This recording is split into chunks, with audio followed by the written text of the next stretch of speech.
In Marlow, on the banks of the Thames, there's a high street pub Coming in. that's celebrating 10 years under my proud ownership. This is my little pub. It's lovely, isn't it? Join me, Stove's on, apron's on. Let's go.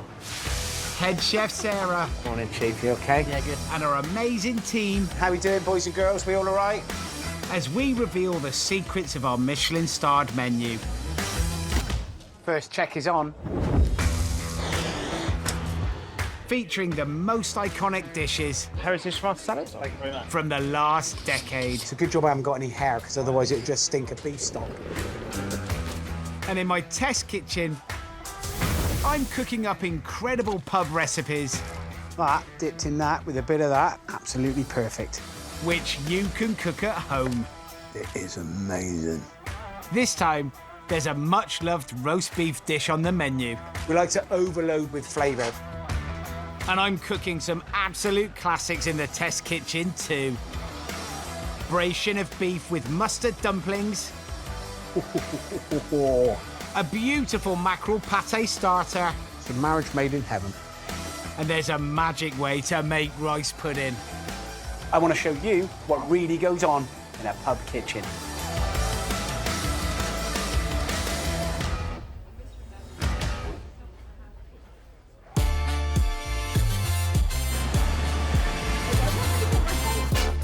Every day in the pub, there are more than 20 different dishes on the menu, Right, Anne, can I get a hispy cabbage, please? Let's chat.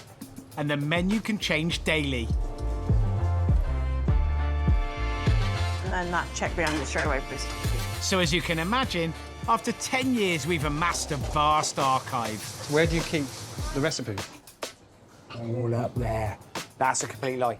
I couldn't keep them all up there, they'd fall out. I don't even remember people's names. Let the recipes, they get filed. So, we have up here a great big stack of recipes. So we got pastry, we got garnish, we've got the larder recipe, we've got the sauce recipes, and we've got a blue folder here where the labels come off, so I don't know what it is. Duck liver parfait. Or Gruyere rarebit. So these are really old, look, ancient recipes from the larder section, which is the starters. Rosemary and olive oil bread. There we go. It's on the menu right now, like a focaccia. It's a sign of a good recipe if it's well used. And I think that's the same actually when people cook at home with recipe books. You know, little gravy splashes and bits of flour on them, and it's always a good sign because it means that they're getting used. People are doing it, they're cooking things. Get your cookbook, get it dirty. This morning, head chef Sarah is preparing a customer favourite, making a triumphant return to the menu. So the anniversary special today is a rotisserie roast beef with a little mushroom tart and walnut ketchup. Like all the meats we order in from our butcher, this wonderful dry-aged beef rib is treated with care even before we start cooking it. Rotisserie of the day today. Absolutely. Roast beef. Aged beef. How long's that been in the aging fridge for? So it comes into us about 28-day age, and then we stick it in there for about another week just to dry it out a little bit more. So you can see how that's going to go lush, that lovely dry outer skin. Yeah. That's going to crisp up beautifully on the rotisserie. delicious. It's going to be delicious. The secret to success is using the rotisserie to get the beef crisp on the outside, but perfectly pink inside. The beef will start on fairly close to the flame. You'll get this lovely crust on the outside. Sarah will take it to a core temperature around about 45, 44, yeah. 45 degrees centigrade. And then we'll take it off and leave it to rest. The residual heat will continue the cooking process into the middle. So you get this lovely rotisserie roast outside of the beef, nice and pink in the middle. I'm just getting the beef off of the rotisserie. It's got a nice hour to rest before, hopefully, we sell the first one. You'd be a fool not to order it, wouldn't you? While the team are prepping for today's lunch service, Coming through. I'm heading to my test kitchen to show you one of my favourite starters from that battered blue larder file.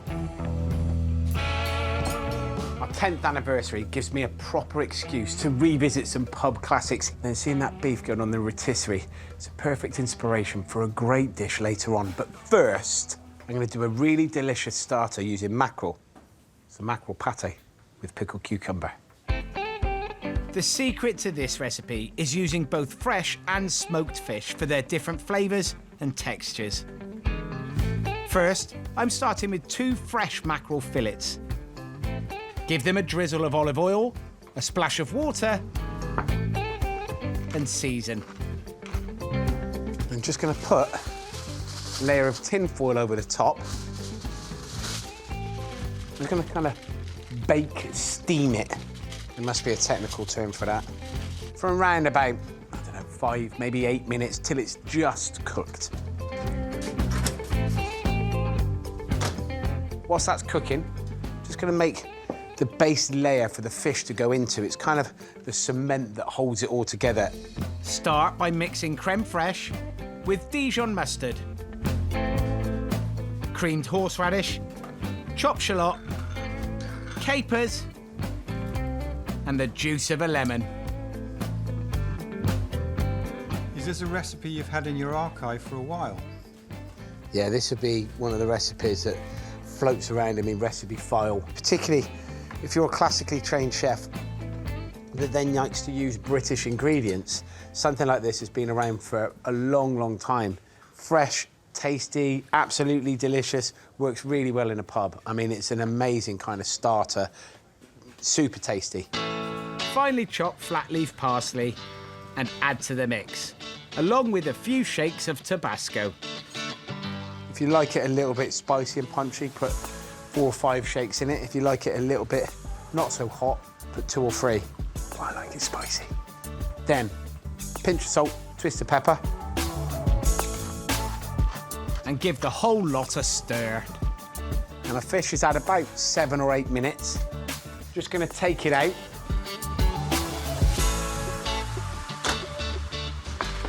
Leave it with the lid on for a minute. Finish kind of steaming and cooking. Next, the smoked mackerel. Remove the skin, and then break the fish up. And the thing that I love about the mackerel, the texture that it changes when it smokes. This lovely kind of thick, barky crust from where it's been in that smoker. So that's the smoked mackerel in. I'm gonna open the tin foil on this cooked mackerel. Just flake that up as well. It's still got some lovely moisture to it. Shiny, beautiful. Gently fold everything together. Try not to smash it all up. You don't want to overwork it, because if you get your hand in and you give it a really good mix, all the fish will break up. Then we'd spoon this into some ramekins, and we do it as an individual portion, because that's great for serving in the pub. Potted fish like this, it's very synonymous with British cookery. So that idea of preserving fish, smoking it, cooking it, covering it with a layer of butter just to seal it all in, something that sits really nicely with me. Classic British style cookery, but also with a real sense of purpose and history and heritage. And I'm going to put these in the fridge until I need them. But don't look in there. To serve with the pate, I'm making some quick pickles. Dissolve caster sugar in white wine vinegar and add sliced baby cucumbers.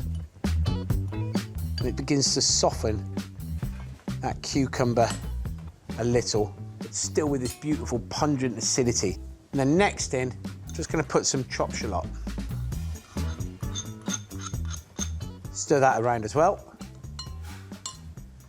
Leave that to one side. Now chop some fresh dill and mix with a teaspoon of grainy mustard. After 10 minutes, drain the cucumbers and shallot. Add them to the bowl and give everything a good mix. We're ready to plate up. Thank you very much. Cheers, chef. Take some of this lovely cucumber pickle, spoon it on the top of the mackerel, and then these lovely French bread croutons, and that It's one of those classics I'm very, very happy to revisit.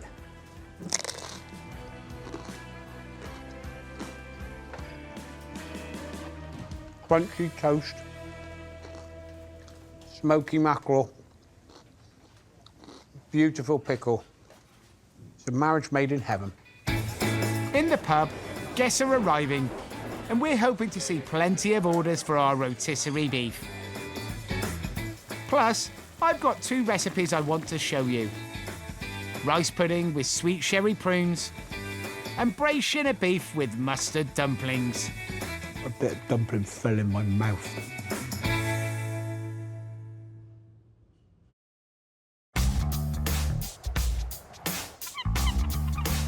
Today in my pub, lunch service is underway.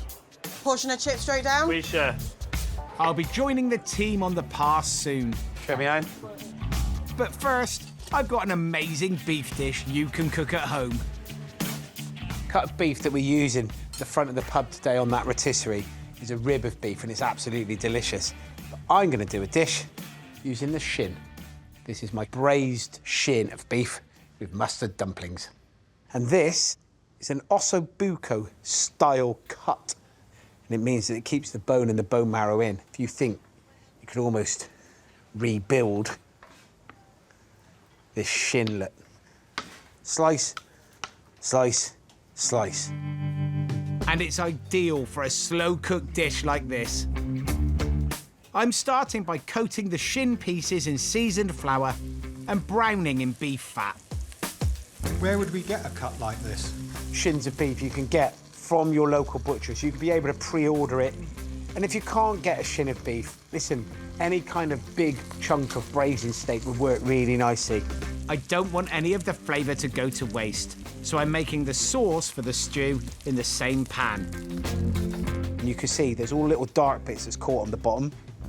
And then into that, I'm going to add my diced onion. And straight away, as I stir it, well, that kind of beefy fried flavour that's in that pan is getting lifted up and going into those onions. If you don't do the work at the beginning, you'll never get it in the finished product. You'll end up with a lovely beef stew. It will taste nice, but the thing that takes it to the next level is all this bit here. Once the onions are browned, next in go chopped carrots, followed by celery, garlic, tomato puree, plain flour, and red wine. And that is the foundation of flavour that's going to go all the way through this braised dish. Let the wine reduce by half. Add really good beef stock, seasoning, and a bouquet garni of thyme, rosemary, bay leaves, and sage. I'm going to put our shins of beef back into the sauce. Lid goes on. Then it's going to go into an oven preheated at 150 degrees centigrade for around about 2 hours.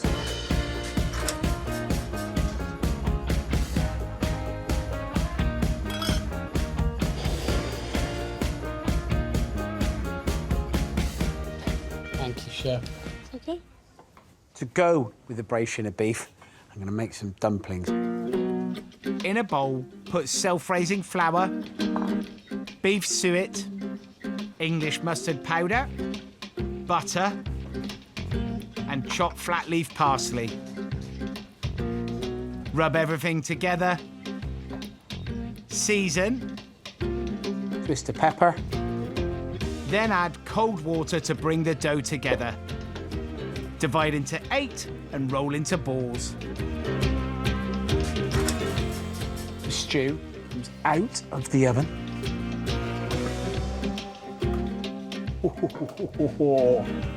Drop the dumplings into the sauce and put the dish back in the oven. Lid off for another 25 minutes.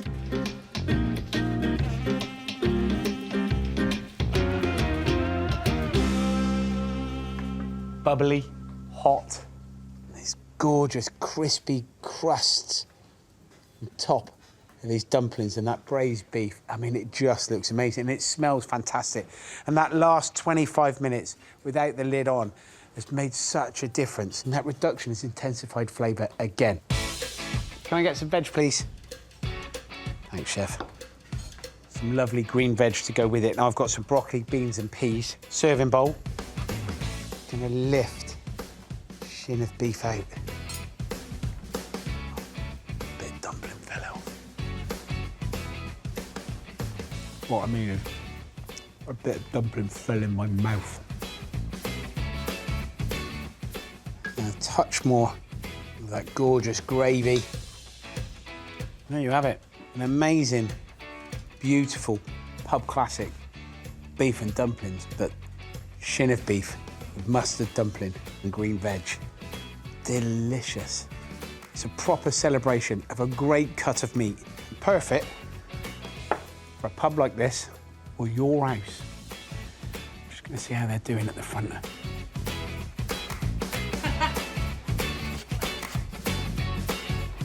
Put it all under control. Ready to go. So checks come on for the rotisserie anniversary special, the beef that Sarah cooked earlier. She's just putting it together now. So the rotisserie beef goes onto the plate. The beef is served with a rich walnut ketchup made from pickled walnuts, cooked with sugar and spice and blended till smooth. And a perfect tiny tart case filled with mushrooms in cream. There's shiitake in there, there's chanterelles, and there's trumpets, which are beautiful, kind of like dark black, really rich flavour, all put together. That will sit into the mushroom tart, and that sense of care that goes into making each individual tart makes it feel that you've absolutely loved every single element that's put together when it goes onto that dish. Red wine sauce, beautiful, deep, rich flavour, and on top of that, texture, crisp and crunch that will come from the deep-fried little mushrooms. A little bit like you used to get as a kid, like in a beef eater or a Bernie Inn, you know, back in the day. Delicious. And finally, for a dash of luxury, a grating of black truffle. It's a very pretty, lovely-looking dish. I mean, it kind of sums up what we do here. It's enticing, it's lovely. It's all about the ingredients, taste, seasoning, punch of little nuggets of flavour that keep driving through, and richness. I've got to be honest, everything that we do, we like to overload with flavour. Table 12, please.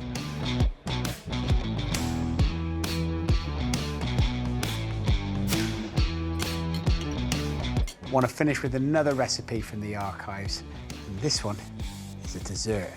It's my rice pudding with sweet cherry prunes. I'm starting by making the prune topping. Warm together orange juice, brown sugar, and a cinnamon stick. Then into that, I'm going to put some sweet sherry. Now this is Pedro Jimenez sherry, and it's a very distinct and beautiful flavour. If you can't get hold of that, a masala wine would work really nicely. Once it's come up to the boil, I'm going to add the prunes. Just turn the temperature down to just below simmer. I'm going to cook them till they begin to rehydrate and take on all that amazing, lovely flavour. What other rice pudding flavours have you done before? Coconut goes with rice pudding beautifully. The roast vanilla, that works with it amazing. Tonka bean goes delicious. Just something a little bit different to your standard rice pudding. So after about 8 to 10 minutes of gentle cooking, a mixture, it's almost like prune molasses. I'm just going to turn the heat off. Put that to one side. Leave it to cool just a little. Now, I can make my rice pudding. Into a saucepan goes pudding rice, whole milk, ground cinnamon, strips of orange zest, and a split vanilla pod, and its seeds. And then that goes onto the heat. It's like a nice simmer. We're going to cook it for around about 20-25 minutes. So you just want to keep stirring it every 3, 4, 5 minutes. Also, the more you stir rice, the better. Kind of tickles the starches out. And those starches are really good for helping to thicken that lovely infused flavoured milk. But don't leave it, OK? Because if you walk away, it might catch on the bottom of the pan. Once cooked, remove the orange zest and vanilla pod. Now onto the magic bit. Whisk together 2 eggs with soft brown sugar and double cream. Put a spoonful or two of the warmed rice mixture in with the cream and a sneaky bit of orange, and then whisk that together. What happens is the warm rice starts to gently cook the egg yolks. And when you add this mix back to the pan, it thickens everything up beautifully. How gorgeous. Okay, ready to serve. Bowl, just ladle your rice pudding into the bowl. And on top of that, a few of these gorgeous, super shiny, look at them, prunes in that incredible sherry and orange syrup. Top with a few toasted almonds.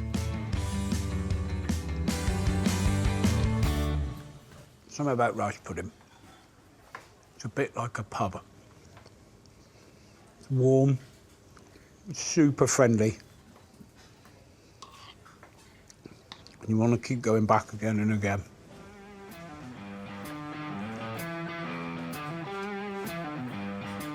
Serving up classic dishes keeps our guests coming back time and again. Still late.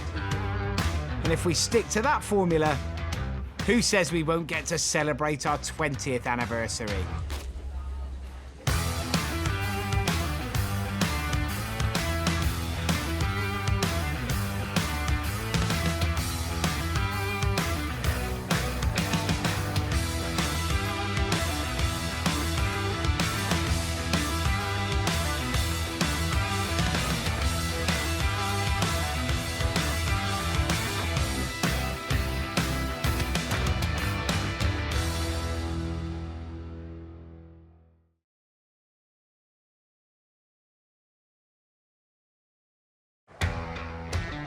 In Marlow, on the banks of the Thames, there's a high street pub Coming in. that's celebrating 10 years under my proud ownership. This is my little pub. It's lovely, isn't it? Join me, Stove's on, aprons on. Let's go. head chef Sarah, Morning, Chief. You okay? Yeah, good. and our amazing team How we doing, boys and girls? We all all right? as we reveal the secrets of our Michelin-starred menu. First check is on. Featuring the most iconic dishes Heritage tomato salad. from the last decade. It's a good job I haven't got any hair, because otherwise it would just stink of beef stock. And in my test kitchen, I'm cooking up incredible pub recipes That, dipped in that with a bit of that, absolutely perfect. which you can cook at home. It is amazing. This time, there's a warm glow of nostalgia in the pub. Who's that right in the middle? That would be me. Our hugely popular Gala pie is on the menu. I love having this dish on the menu. Brings back a lot of memories for me. And it's a trip down memory lane in the test kitchen with sumptuous sausage rolls, Oh, that's good. French classic coq au vin, And it's an absolute beauty. and an old school fruit cobbler. I want to show you what really goes on in a pub kitchen.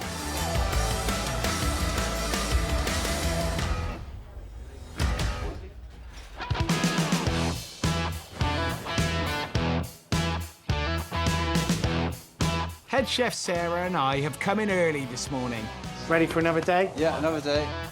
for a debrief about our 10th anniversary celebrations. So this is the photos from our 10th birthday party. Oh, dream team at the front, look. Magic. It was cute, It wasn't was it? a good night, that. Sarah's also dug out some older photos from the last 10 years. So that was when Coach won its Michelin star with Nick as head chef. I love that picture. You remember what it's like, winning and keeping that star? Yeah. Like, it's a big thing, isn't it? So this was before my time. This was the rotisserie oven going in. No, that is the stove, look. So that's it on its side. That's the only way it could come in, because it couldn't come in through that. So basically what you're saying is it's never coming out. It's never come out. It can't come out. And that stove's in there forever. Oh, oh, oh, oh, oh, oh, oh, oh, oh, oh. So what was this place like when you took it on 10 years ago? So when we first took this place on, well, it was still an old pub. It was very much like it was from the 50s and 60s, but it actually was operating as a Chinese takeaway. And this is pretty much what it looked like. This is where the original doorway was. We kind of like closed all that off and then installed the window. And then that is what it looked like internally. The bar is essentially the same here, but that corner is about here. To be honest, it looks like a little bit of a bar that they drink in Minder or the Sweeney, one of those old school retro places, which are very cool. But in this day and age, cigarette-stained ceilings and sticky carpets, pubs have got to move on from that. After 10 years, I'd like to think we're writing our own chapter in the history of this pub, and putting anniversary specials on the menu feels like a great way to celebrate that history. One of my personal favourite dishes from this pub over the last 10 years is the Gala pie. And today, we're bringing it back. Instead of one long pie cut into slices, Sarah is making individual starter-sized pies with some unusual elements to them. She's got soft-boiled quail eggs that have been cooked for 2 minutes, 10 seconds in boiling water, then peeled. And then those guys are then wrapped in kind of like a, I suppose it's like a sausage mix, really, isn't it? Yeah, minced pork shoulder, minced pork fat, and a bit of minced pork cheek. And then we've got some fairly roughly chopped coriander. And then we've got some blanched spinach leaves. And then the meat mix gets wrapped in crepinette, pig's caul. It's like the lining of a pig's stomach. But it's basically a very, very thin layer of fat that holds everything together. And then we wrap it in, it's a bit like a hot water paste, isn't it? It's a pastry that we make. Polenta-based. Yeah, using hot water, but with polenta. It's a great form of pastry. It's really, like, underused, I think. Finally, Sarah shapes a little pastry chimney to release the steam as the pie cooks. And yes, you've spotted it.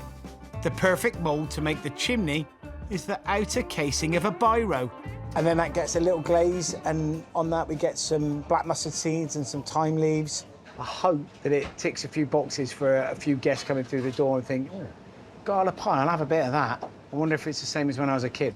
I love having this dish on the menu. This was on the menu when I first started at the Hand and Flower, so it brings back a lot of memory for me. We'll see the pies finished later in service, but I want to show you another recipe that's a trip down memory lane. Thank you very much. There isn't anything more classic, retro, nostalgic than coq au vin, and it's an absolute beauty. And it stood the test of time for a reason, because it's very simple, absolutely beautiful flavours. Everybody knows exactly what you're going to get. Chicken in wine. But the secret to my coq au vin is that I cook all the elements separately rather than in one big pot.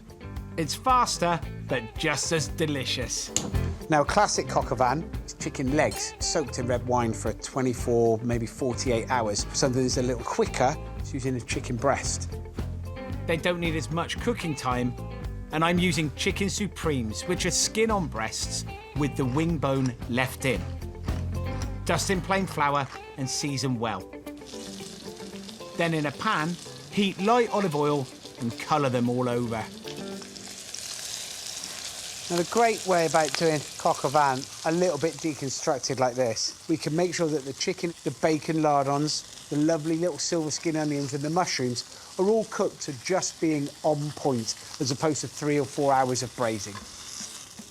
So once the chicken has got some caramelisation on both sides, I'm going to leave it to one side. The next element of the dish is smoked bacon lardons. So I'm going to cook these bacon lardons back in the pan that I cooked the chicken in, render the fat out, give it gorgeous flavour, and make sure that these are just cooked onto that lovely golden bronze colour. Once the lardons are cooked, put them aside for later and use the fat in the pan to start the red wine sauce. First, sweat down chopped shallots, then add diced carrot and celery, followed by garlic, tomato puree and plain flour. This is where the liquid starts going in. This is the wine, red wine. Boil away straight away, start cooking, reducing down, mixing in with all those flavours. Add a bouquet garni and chicken stock and leave the sauce to simmer. Next, pop the chicken breast into the oven for 10 minutes, giving me time to finish my garnish. Into some hot oil go a couple of handfuls of silver skin onions. Move them about, look. Give them a little lick of those flames. And the caramelisation just starts to happen straight away. Gonna add a little knob of butter. Brings the temperature down a touch. And then some sliced garlic. Garlic and onions, classic together. Pinch of salt, draws moisture. And then I'm gonna pour these onto a tray, just like the bacon. The hot pan goes back on the heat. Some more oil into the pan. And then our button mushrooms. Dance them about in the pan. And they act like sponges. They'll take on all that flavour. You're gonna put the bacon back in. Get some more heat back into it. The bacon straight away begins to get coated with that lovely mushroomy butter. Then the onions and the garlic, all into the pan. That first tosser, the onions don't feel that they're part of it. But the more you do it, they become, magically, just one. The chicken's ready, and it can rest while I pass the sauce through a sieve. Final little thing to kind of bring it together, and it is one of those retro classic herbs, some curly parsley, otherwise known when I first started as a young commie chef, just known as choppy. Chef used to say, quick, get me some choppy, and it would be part of your prep list to have chopped parsley, so you kind of sprinkle it on everything. Finish it with choppy.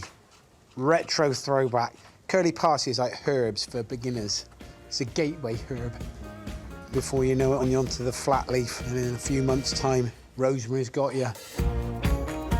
Mix the choppy into the garnish, and I'm ready to serve. First into the bowl goes mashed potato. We take our rested chicken breast, and we're just going to slice it about 4 times. Nice and crisp, outer skin and on the bottom. Just place that onto the plate. Some of the bacon. Plenty of the mushrooms, lots of those onions, and then finally, gorgeous, amazing, rich red wine sauce. You want plenty of it. Deep, beautiful flavours, but all of it doing its own proper job to make one amazing retro classic dish that sits brilliantly on a pub menu and easy to do at home. Out front, the first lunchtime guests are arriving. Fingers crossed they'll order our anniversary special Gala pie. And I've got 2 more recipes I want to share with you. Pickled onions and blue cheese star in my sausage roll. And they're here to stay. And there's a fruit cobbler, packed with mixed berries. It might be controversial, but I think cobbler's better than crumble.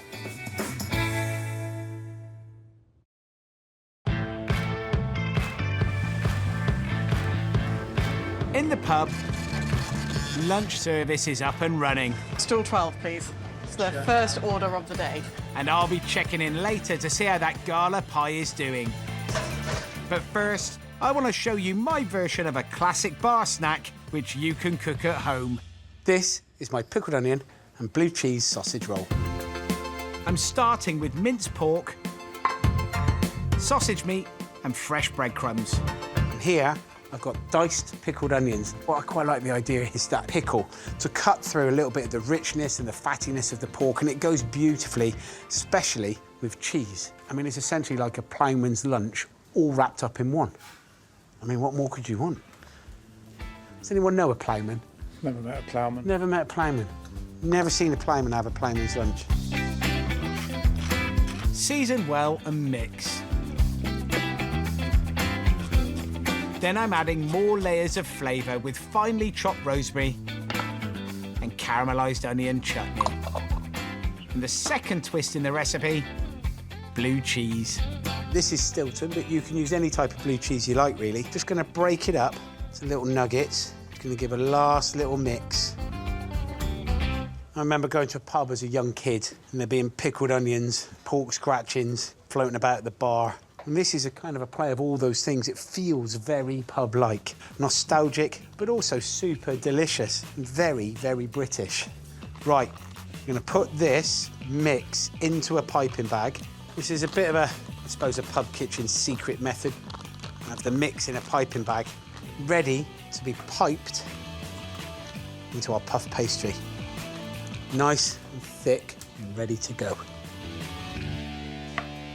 Obviously, we make pastry here in the pub, but for a home cook, there is some great puff pastries ready-made that you can use that work absolutely beautifully. Now, this mix, we pipe pretty much directly in the middle, then with your hand, just shape it.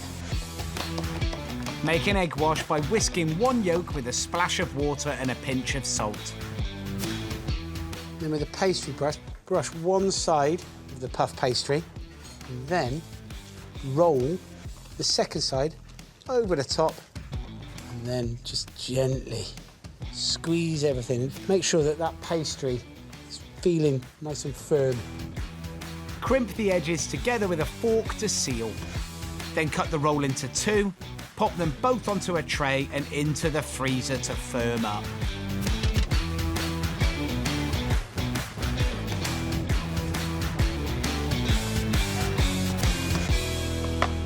These are firmed up really nicely. Now at this point, you want to get yourself a nice sharp knife. Cut these into three. And the good thing about them being semi-frozen means that that cut is a lot cleaner. Look.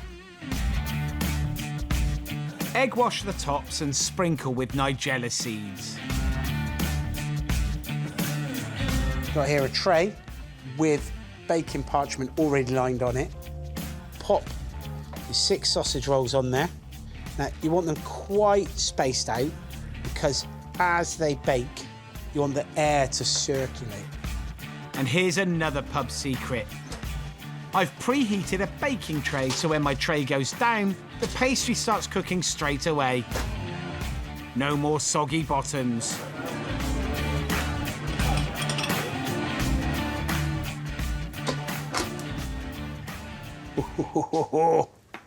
They look absolutely lush. Look at that on the bottom, look. Nice little tip there.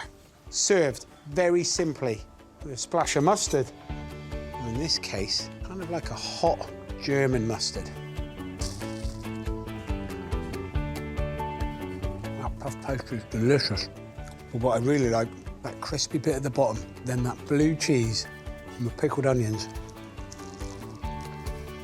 There's a reason my sausage rolls have been around for a long time, and they're here to stay. Long live the sausage roll. Oh, that's good.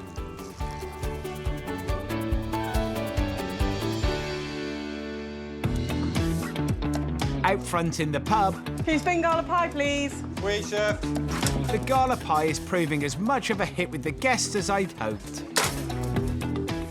The order's come in. It's been baked in the oven for 4 minutes. After about 4 minutes, it gets turned, and then put a timer on for another 4 minutes. So it gets about an 8-minute bake in total. It's enough to cook the pastry and that lovely pork filling, but still mean that the egg in the middle is still soft and runny. Then it goes onto the plate on a bed of Matson curry sauce. And Matson is in the state where I grew up, and the chippy there used to do the best curry sauce. So it's kind of a posh nod to like chip shop curry sauce. So it's this amazing kind of like warm pork pie with an egg in the middle, sat in this luscious, rich curry sauce.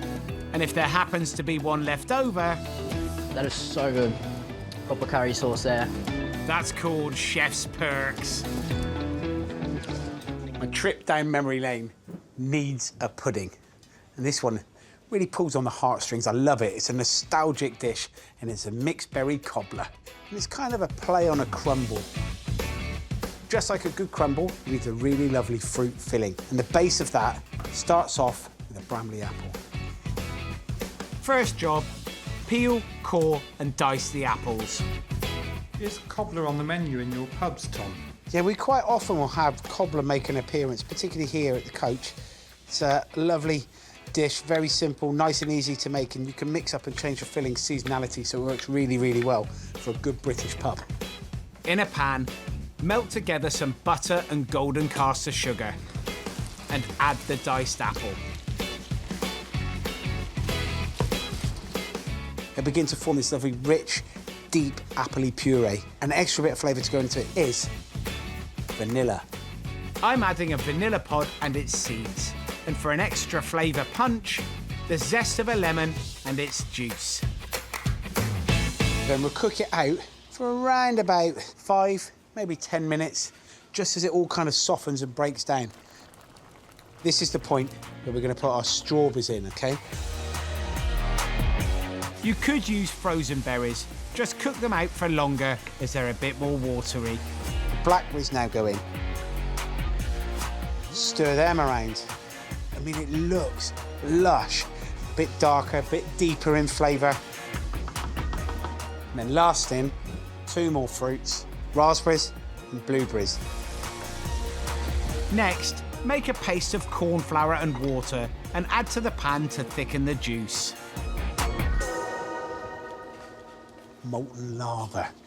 It's like we've just broken through the Earth's crust and discovered strawberry and apple puree. It's almost as hot as molten lava as well. Turn off the heat and make the cobbler topping.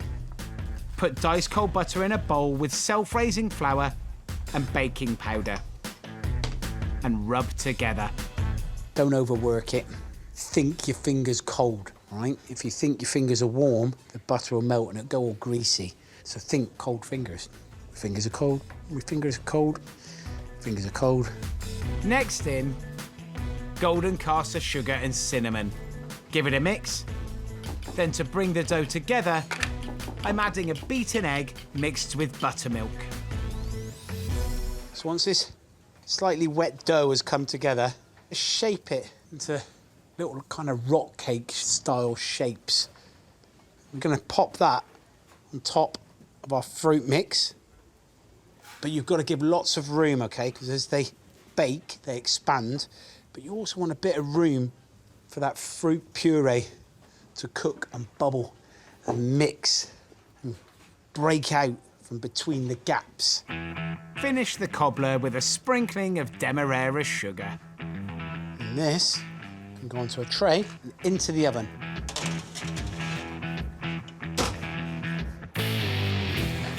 Right, you're going Caesar to 12, mussels risotto to 30.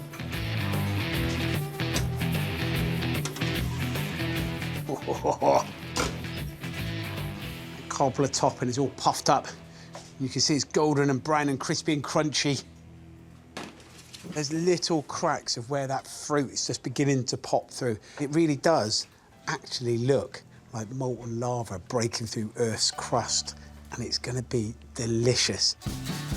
Just spoon one of these gorgeous crispy topped cobblers into a bowl. And then that luscious fruit. Pour the custard on the side. Bit of fruit, bit of custard, bit of cobbler. It might be controversial, but I think cobbler's better than crumble. Don't at me. Just have a go. You'll end up being team cobbler.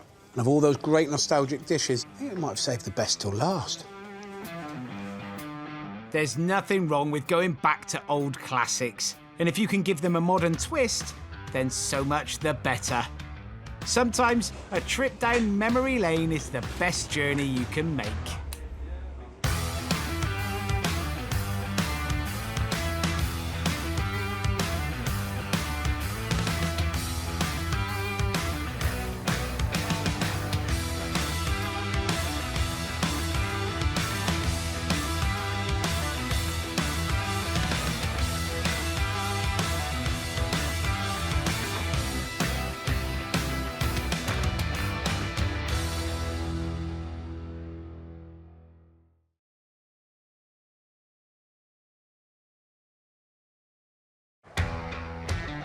In Marlow, on the banks of the Thames, there's a high street pub Coming in. that's celebrating 10 years under my proud ownership. This is my little pub. It's lovely, isn't it? Join me, Stove's on, aprons on. Let's go. head chef Sarah, Morning, Chief. You OK? Yeah, good. and our amazing team How we doing, boys and girls? We all all right? as we reveal the secrets of our Michelin-starred menu. First check is on. Featuring the most iconic dishes Heritage rice salad. from the last decade. It's a good job I haven't got any hair, because otherwise it would just stink of beef stock. And in my test kitchen, I'm cooking up incredible pub recipes, That, dipped in that with a bit of that, absolutely perfect. which you can cook at home. It is amazing. This time, we're heading stateside. Today's special is an American classic, lemon meringue pie. Soft meringue and crispy meringue. Wait. Sounds mega. And I'm also celebrating the USA in the test kitchen with my version of a key lime pie, a proper dirty mac and cheese, and our signature Caesar salad. I want to show you what really goes on in a pub kitchen.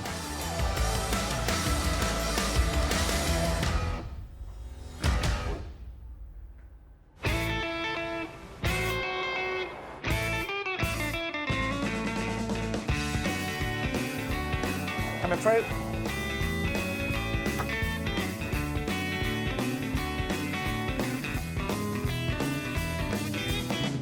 The pub team spends long hours cooking and serving great dishes for guests. But what do they eat and when? How we doing, Rich? Yeah, good chef. You What are good? these for? Bit of staff breakfast. Staff breakfast. Nice. Pancakes. My girlfriend makes it every few weeks for like brunch at home. You're lucky. Yeah. It's a good opportunity for chefs to, particularly young chefs, to show what they can do when there's a bit of staff tea floating about. You can see that they've got skills. What are you going to serve them with? Some honey, bacon, blueberries, chantilly cream. Nice, so kind of like an American-style crossover. Exactly. Delicious.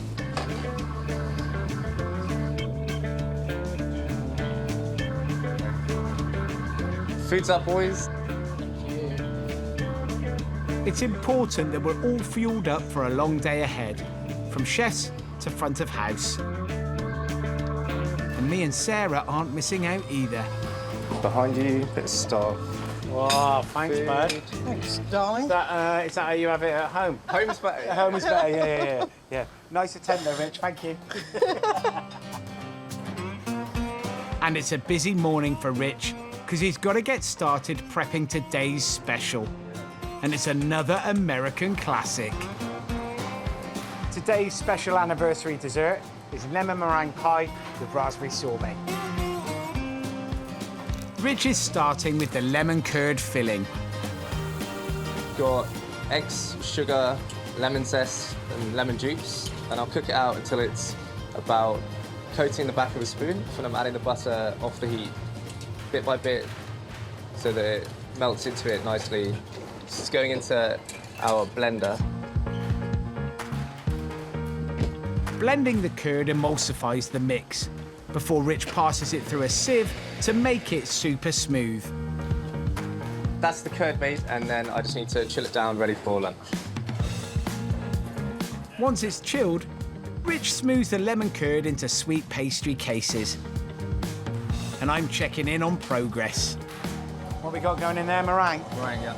Right, is that Italian? Italian meringue, yeah. So, nice little sweet pastry tart, Yeah. lemon curd, soft meringue, and crispy meringue. Wait. Sounds mega. Let's hope we sell loads. Wait. There's an old chef's trick to testing if meringue is ready. That's gonna go wrong one day. The secret to making this lemon tart super special is using meringue two ways for two different textures. First, there are little meringue swirls. Always looks really satisfying when you pick up the tray and they all look the same. Literally just grate a bit of lemon on top. The swirls go into the dehydrator to crisp up. Then Rich pipes more meringue onto the filled pie cases. We'll see how this dessert is plated and decorated at lunch service. Go behind. But first, I've got a recipe to show you that combines two American classics. Now, what do you get if you cross a cheeseburger with mac and cheese? Answer, my dirty mac and cheese.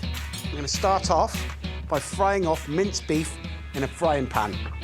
Heat light olive oil, then add mince. It's one of the secret weapons that transforms a simple mac and cheese into something out of this world. Have you travelled much in the States, Tom? I have travelled quite a bit in the States, actually. And the thing about the States is when you forget how massive it is, you can be flying for 5 or 6 hours and you're still in the same country. But the one thing that you get all the way through, no matter where, is good burgers and great mac and cheese. Now add some finely chopped onion to the pan. It smells like a hot dog or a beef burger stand outside a football stadium. I love that sense of, oh, I shouldn't really be eating this, but oh my God, it's so good. And that's exactly what we're gonna get from this. Now, I'm gonna take this off, leave it to cool. Next job, cook the macaroni in salted boiling water. Properly needs to be al dente, okay? So this will be in for around about 7 to 8 minutes. While the pasta's on, I'm frying strips of bacon. Do you have mac and cheese on your menu in the pub? Mac and cheese makes appearances on our pubs quite a lot in different forms. It's comforting, it's delicious, but then when you add a few little bits and bobs to it, it suddenly feels next level. I mean, essentially, it's cheese sauce with pasta. How do you take it to this next level? How do you add crunch and texture? And that's exactly what the bacon's here for. Once the bacon is nice and crispy and browned, I'm gonna take that off, pop that onto some kitchen roll to drain, and leave that to one side till we need it. Drain the pasta and run under cold water to stop it cooking. Now onto the cheese sauce. Melt butter in a pan, add plain flour and let it cook out for about 3 minutes. Then add the milk a bit at a time and stir as it gently thickens. The thing about white sauces and bechamels is people generally tend to try and make them really, really quickly, and you don't want to make them quickly. You want that looked after process, and you definitely don't want any lumps. When the bechamel is thick and smooth, time to turn it into the best ever cheese sauce. I've got 3 different types of cheeses here. Cheddar is amazing. Grated mozzarella, stringy, gooey, delicious. And then this is Monterey Jack. So it's an American cheese. It's a term boingy. I mean, if I said it was boingy cheese, that's what Monterey Jack is. Add the cheeses, American mustard, and a grating of nutmeg. And just for a little bit of richness, because it needs more richness, I've got some double cream. I'm going to pour that in to loosen the cheese sauce slightly. Season well and stir the pasta into the sauce. The more you move it around, the macaroni begins to soak up and absorb a lot of that cheese sauce. Spoon the mac and cheese into individual baking dishes. Then add a layer of that amazing crispy beef. And for even more cheesiness, top with breadcrumbs mixed with parmesan and mozzarella. Don't worry, I haven't forgot the bacon. That comes later. Now these go into an oven, 180 degrees centigrade, for around about 25 minutes till they're crispy and crunchy and golden on the top. This is why it's quite important to have not overcooked the pasta in the first place, because another 25 minutes in there, surrounded by luscious cheesy sauce, it's going to cook that pasta again. If it goes in overcooked, it becomes one great big stodgy lump. After 25 minutes, the mac and cheese is almost ready. Look at those. Got this lovely crisp topping on them. And to finish it off, sprinkle bits of our crispy bacon. So you've got bacon, cheese, you got the beef. I mean, everything about it is like the perfect burger. And you know what else goes into a perfect burger? Some sliced, cut in half, pickled gherkins. We'll have a little check to see how delicious it is. I can tell it's going to be hot and gooey. Such a lovely, deep richness to it. Luscious, luxurious. That is my dirty mac and cheese. Might be dirty, but it is incredibly delicious. It's time to open the doors to our guests. And here's hoping our special dessert lights up their lunchtime. And he's just giving that a little tickle with a blowtorch, which is lovely. Also coming up, I'll show you a lime meringue pie you can cook at home. And an American salad that's always on our menu.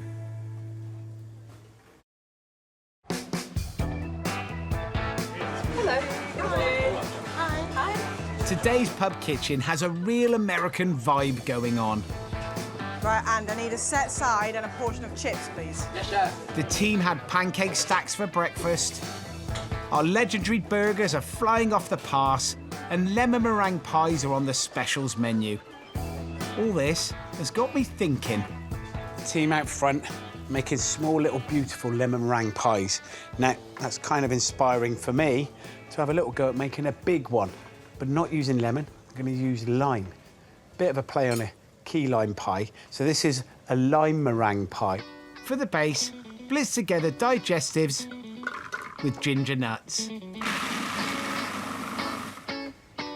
And add melted butter.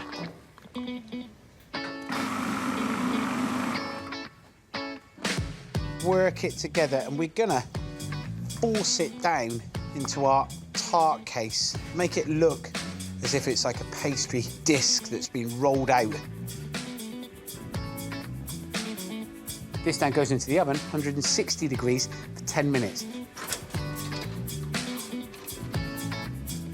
While the base is baking, I'm going to make the filling, starting with the zest of 4 limes and the juice of 8 of them. This is going to be packed with citrus flavour. I have had key lime pie in the Florida Keys, where it was supposedly invented, and it was delicious. It's one of the best things they got there. Next job, separate 5 eggs. Put the whites to one side for making meringue later. Whisk the yolks with condensed milk and add the lime zest and juice. Take the tart case out of the oven to cool, and there's time for a clean down. Chef's peas. Let's take some of this stuff away if possible.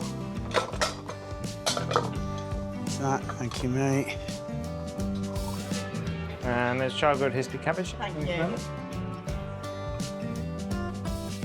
Now the tart case is cooled, time to get in there with that luscious lime filling. And this is going to go back into the oven and bake for around about 15 minutes, same temperature, until the egg yolks have set up. You've got this lovely, firm, kind of curd-like texture. Now for the meringue. Like Chef Rich's version earlier, it's the Italian style. And for that, we need a sugar syrup. We're going to take that to 121 degrees centigrade. You could use a sugar thermometer if you wanted to. If not, one of these, great little purchase, works really well. 5 egg whites we had from earlier sat in this bowl. We're just going to whisk the egg whites so they start going a little bit white. Keep your eye on the sugar syrup till it reaches the magic number. 121. And then we'll slowly pour this syrup in. And that hot syrup starts to cook the egg whites. I'm going to leave that whisking up now, probably about 10 minutes. Tart is ready. Just come out. It's still got just a little bit of a wobble to it. We're going to leave it to cool, and then it'll go into the fridge to chill for a bit.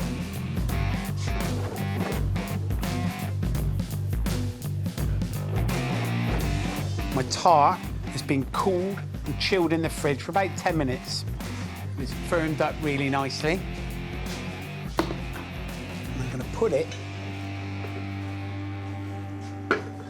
on a little spinner. It's going to take this meringue, kind of put it on the top. Did you ever consider being a plasterer, Tom? There was many times when I've considered being a plasterer, yeah. Like, there's so many jobs that you work with using palette knives in kitchens. And there's something actually quite therapeutic about that finish that you can get using a palette knife. I wonder how many plasterers are thinking, do you know what? I reckon I could be a pastry chef. So we've got this lovely dome shape now. I'm gonna put my palette knife in and turn the tart and hold my palette knife still, come down, and you should end up with this slightly swirly mountain-like road scene. as if it's like a car chase from James Bond.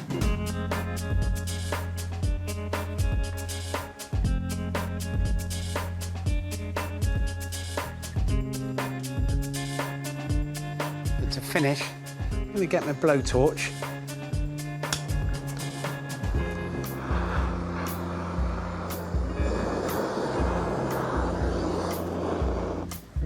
There you have it.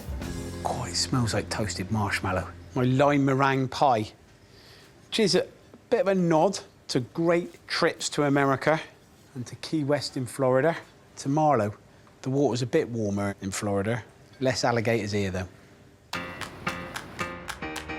30. I'm heading out front to see if Rich's lemon meringue pies are a hit with the guests. So an order's come in for the lemon meringue pies, and he's just giving that a little tickle with a blowtorch. Give that kind of like slightly bitter tones where you get that caramelised sugar.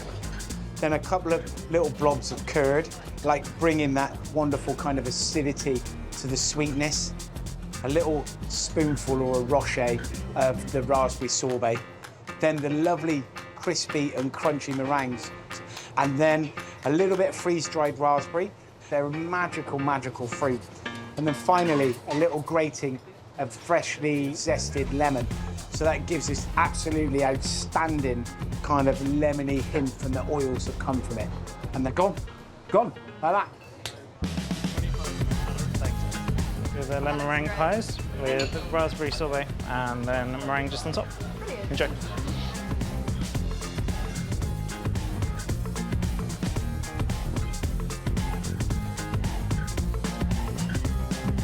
To complete our USA-themed menu, gonna need a starter. Now this is a classic. It's been on the menu here for the 10 years that we've been open. It's my Caesar salad with Parmesan croutons. First job, make the croutons. Pop cubes of sourdough into a bowl with olive oil and grate over a clove of garlic. Add a tiny pinch of salt onto a baking tray and into the oven for around 10 minutes. Now to make the dressing. So Caesar dressing is essentially a posh mayonnaise. So obviously, I'm gonna start off with 2 egg yolks. Into the yolks, I'm gonna put a spoonful of mustard.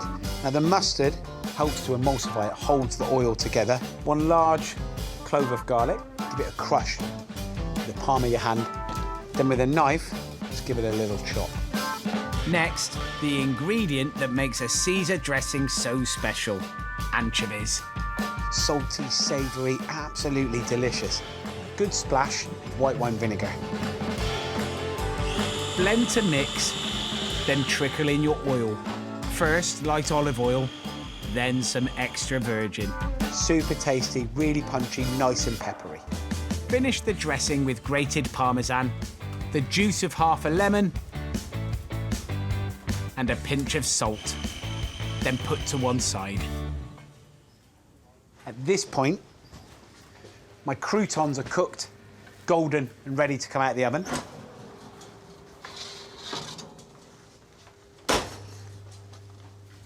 But the smell of garlic coming off them is amazing. Sprinkle them with some grated Parmesan and pop them back in the oven till the cheese melts.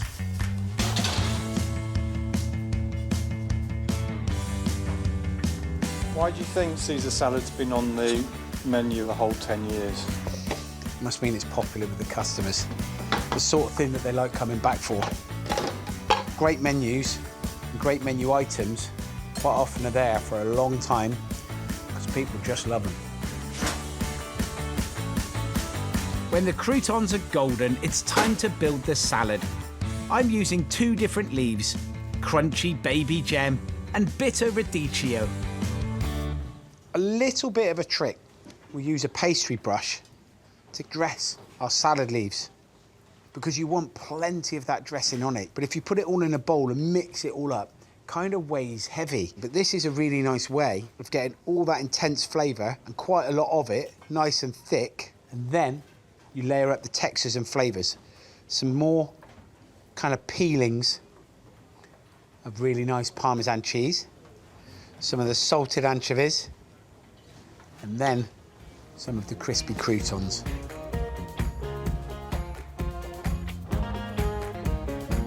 And I would argue that definitely doesn't need a char-grilled chicken breast with it. Just have that all on its own to fulfill your Caesar salad dreams. And that looks beautiful. My Caesar salad with Parmesan croutons. We've always celebrated the best of British food here at the pub, but I'm very comfortable having dishes on the menu inspired by other countries and cuisines too. If people keep asking for them, then we're happy to serve them.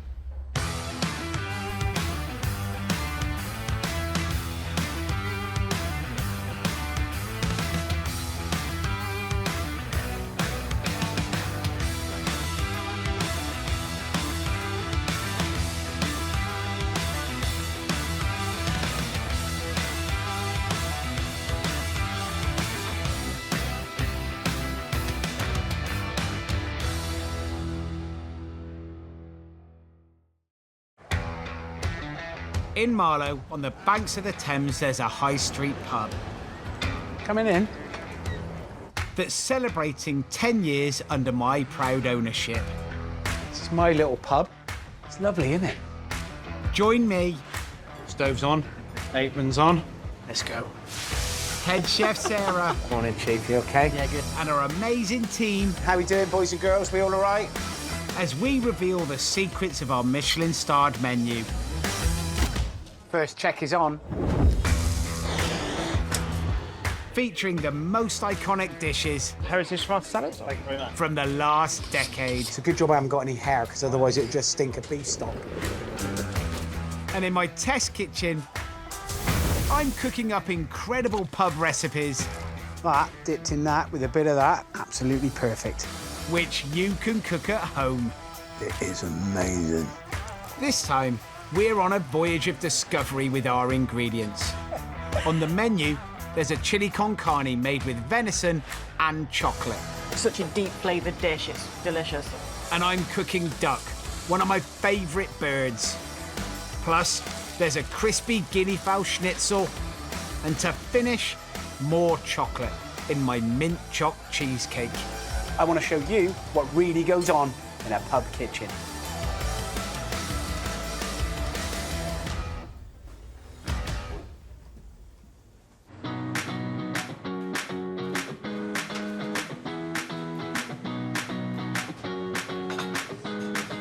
There's been a surge in bookings for lunch today, so the team is pushing ahead with their prep.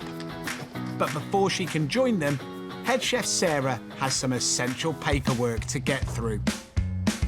This stuff is as important, if not more important, than the cooking. If we were to get a visit from the environmental health, this is the due diligence that they want to have eyes on. Part of the head chef's role isn't just about the cooking or developing dishes, because that's the nice stuff.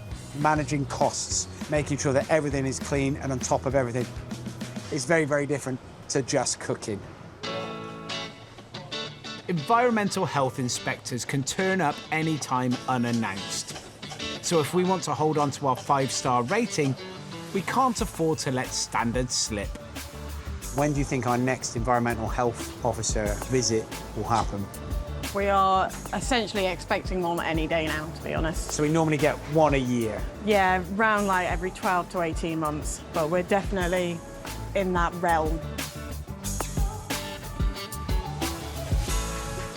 Sarah, what's the cleaning routine in the kitchen over, say, a 24-hour period? So at the end of each service, we have a little bit of a clean down, but the main clean down comes at the end of the night. Everything is removed from all of the work surfaces, all of the bins emptied. Everything gets cleaned, washed, put back where it belongs, and then we're very fortunate that we have like a night porter team come in, and they do the deep cleaning of the floors, the stoves, the ovens, and when we come back in the morning, it's like a little fairy godmother's bin. Like the fairies. Amazing. Paperwork done, Sarah can now get on with some cooking.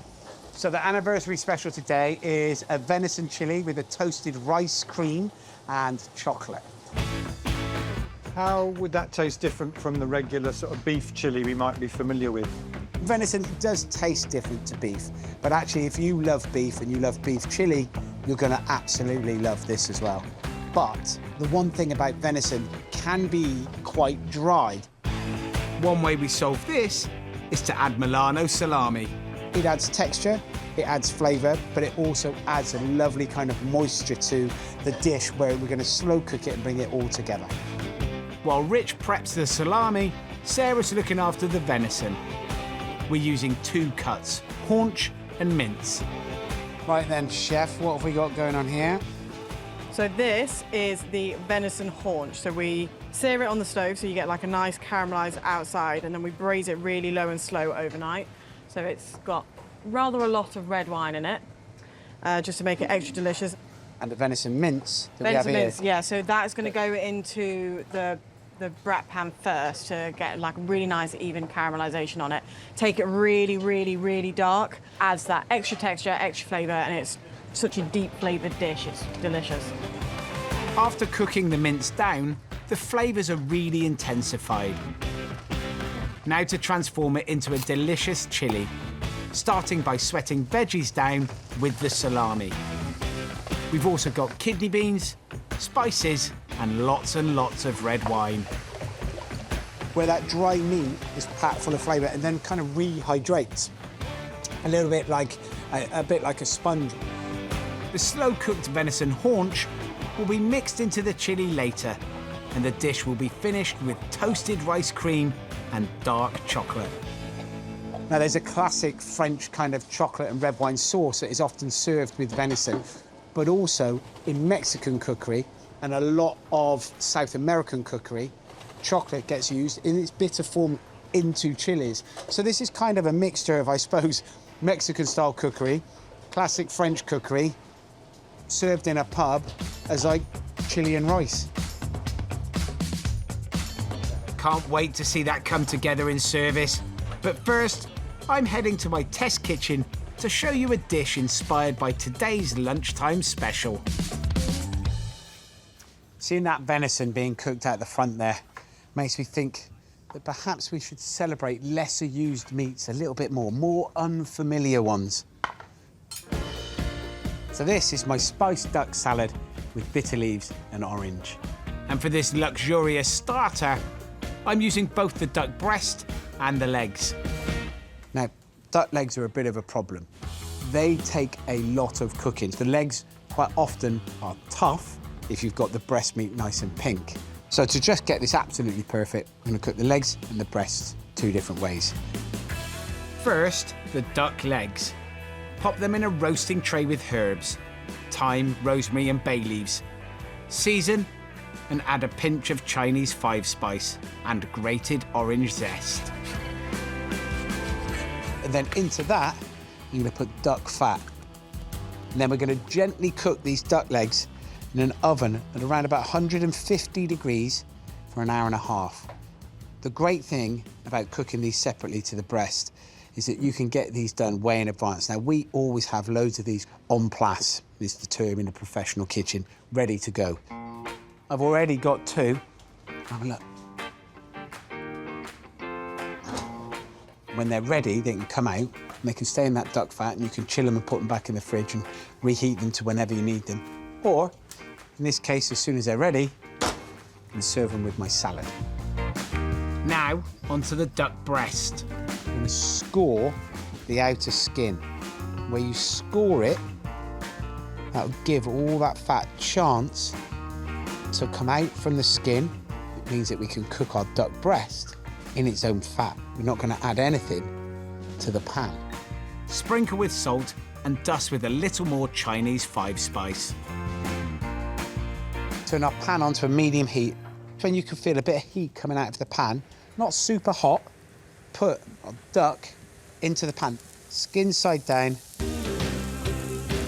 While that's cooking, time for a clean down.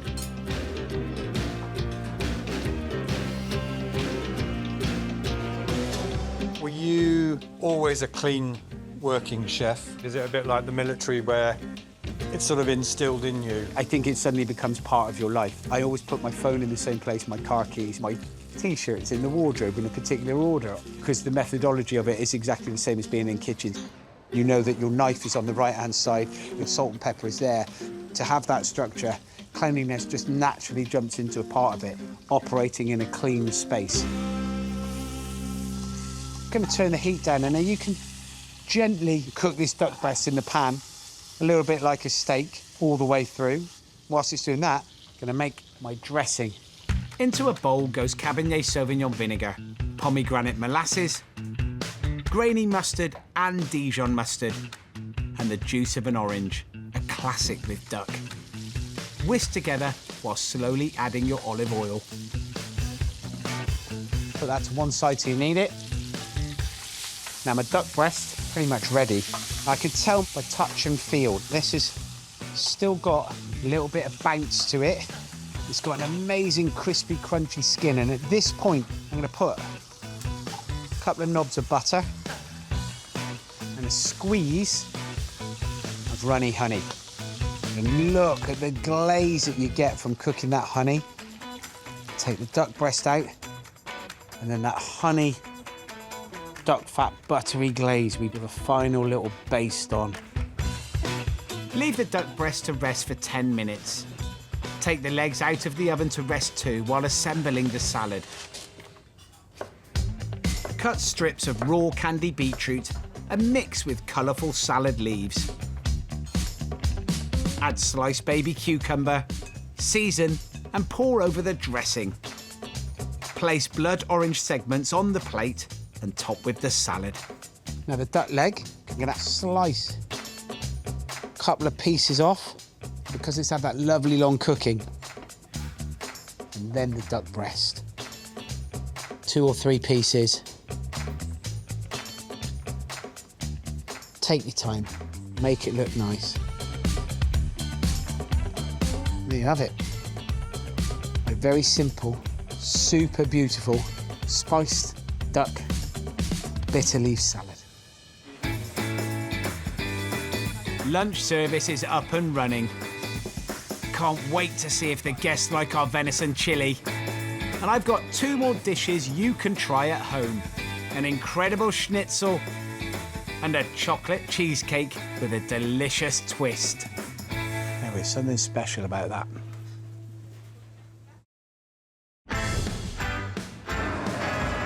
With feta. In the pub today, our lunchtime special is venison chili. Yeah, so it's like chili con carne, but with venison. And I've got a recipe to show you that celebrates another of my favourite meats. Thank you very much, Chef. Cheers.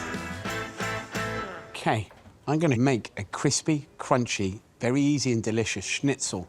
But this time, instead of pork or chicken, I'm going to use guinea fowl. So this is my guinea fowl schnitzel with kohlrabi slaw. I'm going to start with 2 guinea fowl supremes. I'm going to remove the skin. The supreme is the breast, but with the bone still in it. Now, I'm using guinea fowl as opposed to chicken or pork. It's just got a slightly gamier flavour, maybe like chicken used to be. Flavour profile's just a little bit more chickeny. Is that a real word? Put the skinned breast between parchment paper and flatten them out with a rolling pin. This isn't an opportunity for you to release your inner demons. And even though we're hitting a guinea fowl with a rolling pin, you have to do it with love.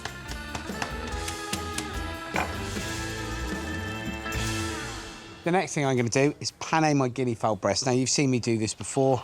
1 hand for wet, 1 hand for dry. I've got seasoned flour, a beaten egg and fresh breadcrumbs. When did you first have a schnitzel, Tom? It's one of those things that I first came across when I moved to London. Essentially, it's like a real posh big chicken nugget, isn't it? What's not to like about it? It's a family-friendly dish. If the kids don't want kohlrabi slaw, you could probably get away with ketchup. So So that's my schnitzels panade. Gonna put them to one side. I'm now gonna make a slaw to go with them. To shredded Cavolo Nero leaves, add vinegar and massage to soften. Cut the kohlrabi into strips and add to the bowl with Dijon mustard, mayonnaise and sour cream. Season well and set aside.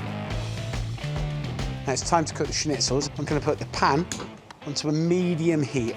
You don't want like a barbecue from the 90s, you know, when you burn the sausages on the outside and they're raw in the middle. Once the pan is hot, add light olive oil, followed by the schnitzels.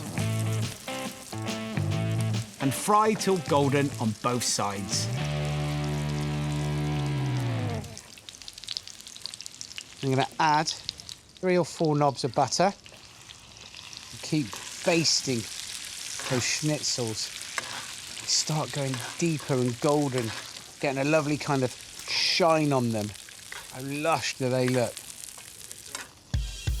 Once the schnitzels are cooked, pop them on a rack to rest. Then add a handful of sage leaves to the pan to crisp up. A great chef's trick for adding a flavour boost. Drain them on kitchen paper, then add more butter to the pan with the juice of half a lemon and give the schnitzels a final baste. How good does that look? We're ready to plate up. That is a great slaw, packed, full of really intense flavours. The schnitzel.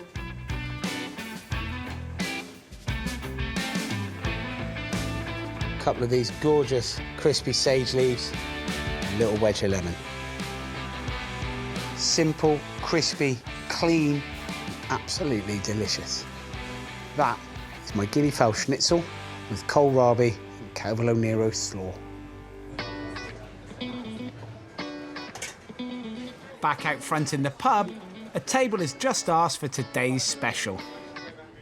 So the orders come on for the venison chili. It goes into a saucepan. It's got that super intense flavour, but you've also got those little nuggets of the Milano salami and those little red kidney beans that are floating about. And Sarah plates it up, kind of into a bowl. You'd have your cornflakes in the morning, that sort of size. 3 or 4 nice-sized spoonfuls. Next on goes an aerated topping made from cream infused with the delicious flavours of toasted rice. Then on top of that, for texture, for crunch and bite, you've got some puffed rice. And then finished on the top with grated 100% dark chocolate. Goes really, really lovely with the deep, rich kind of venison-y flavour. Sits on the top, ready to go.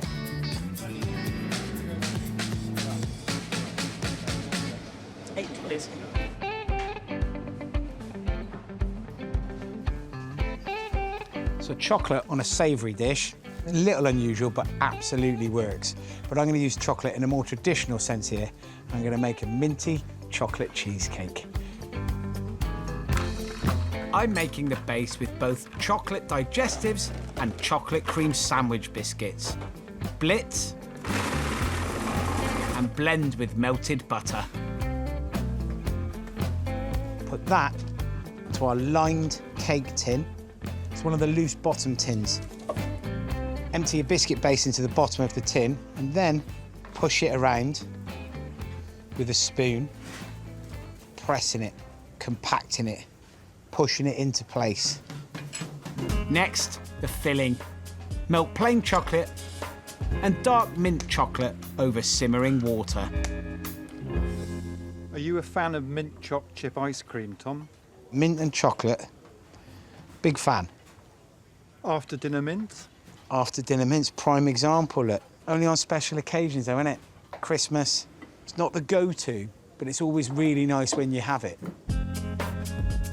Now, whilst that's cooling down a little, I'm going to soften my cream cheese nice and slowly. Into that goes caster sugar, followed by 4 eggs, one at a time.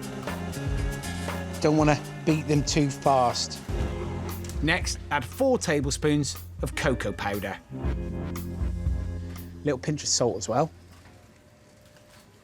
Gently incorporate it. Then 150 mils of double cream and some mint essence, just 5 or 6 drops. I'm gonna add my melted chocolate and then just fold it together. And then empty this into our lined cake tin.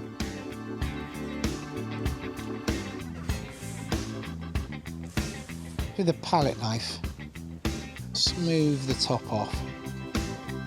I'm now encasing the tin in foil because I'm cooking the cheesecake in a water bath, or bain-marie, to give it a slow 2-stage bake, and I don't want any water seeping in. Now here, I've got the roasting tin that I'm going to cook it in. It's high-sided. It's always better to put the water in first because you haven't got that pouring spout and you don't want to get water on the top of the cheesecake. It'll get 20 minutes at 170, then I'll turn it down to 120 for another 40 minutes. Close the door. Put a timer on though.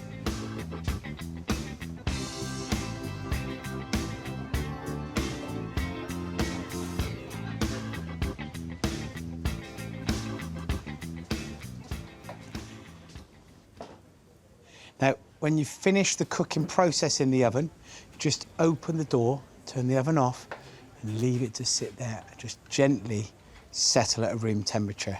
And that way it'll stop it cracking. Then once it's cooled down, pop it in the fridge. A couple of hours would be perfect. Got a little jug of warm water. Put my knife in it, let it warm up a little. Point in the middle, cut down. As you feel the knife go through the bottom, you get that lovely crunch from that biscuit base. And get yourself a nice slice. Look at that. Onto a plate. Just have a little spoonful of whipped cream on the side. Just know texturally that that's going to be incredible. And flavour-wise, what is not to like about that? It's my minty chocolate cheesecake. It's a great end to any meal. And it's a great end to another busy day in the pub as well. The final guests are heading home, and in the kitchen, our clean down is underway. Tomorrow, we'll be back and we'll do it all again.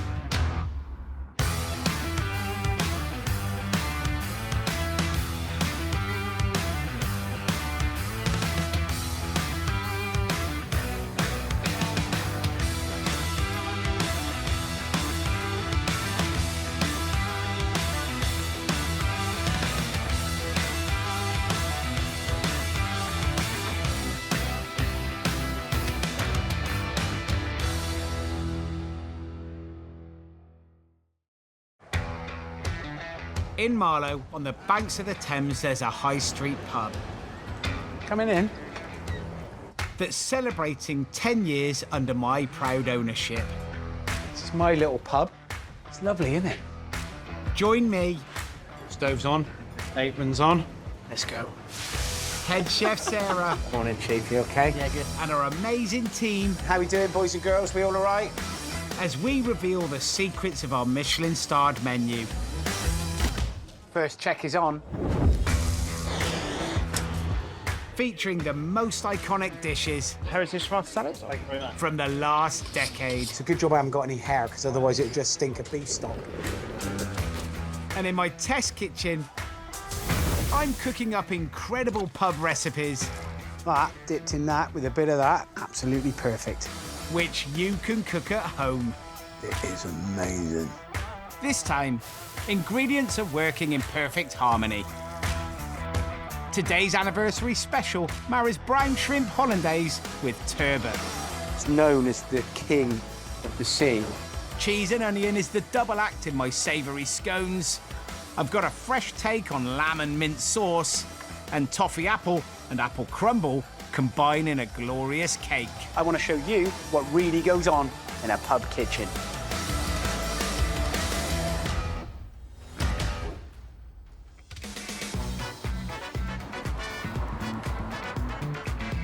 The pub's front of house team have just started their shift, and their day begins with a briefing.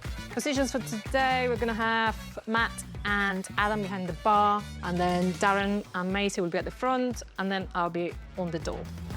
Meanwhile, in the kitchen, Right then, chef, what have we got going on here? it's all hands on deck, prepping today's menu. What's the difference between front of house and the kitchen? Yeah, I think the main difference between front of house and chefs is that front of house care hugely for the guest. The first point of contact is making sure that the guest is having a lovely time, whereas the chef's first point of contact is making sure that they can cook something for the guest to have a lovely time. The end result is still the same, but I think from a front of house perspective, it's always about contact, initial eye contact, engagement. Would a chef ever wait at tables? I quite like to encourage chefs serving their guests. I think it's good for them, and the guests love it. The guests love being able to have a chat with the chefs. But every now and then, there's still the odd chef that we might not risk taking food out, without using swear words anyway. Make sure everything's set up on the bar, then we are ready to go. Have a great service. Here, it's about actually great food, lovely atmosphere, great energy about it. So, yeah, most definitely front of house staff and chefs can kind of become one. And today, the whole team will be working together to cook and serve our anniversary special. So the dish we're going to put on the menu today is braised Cornish turbot with wild asparagus and shrimp hollandaise. A wonderful fresh fish has arrived from the fishmonger this morning. It's known as the king of the sea. This turbot was only caught yesterday, and it's my responsibility and privilege to fillet it. Kind of like 4 sections to it.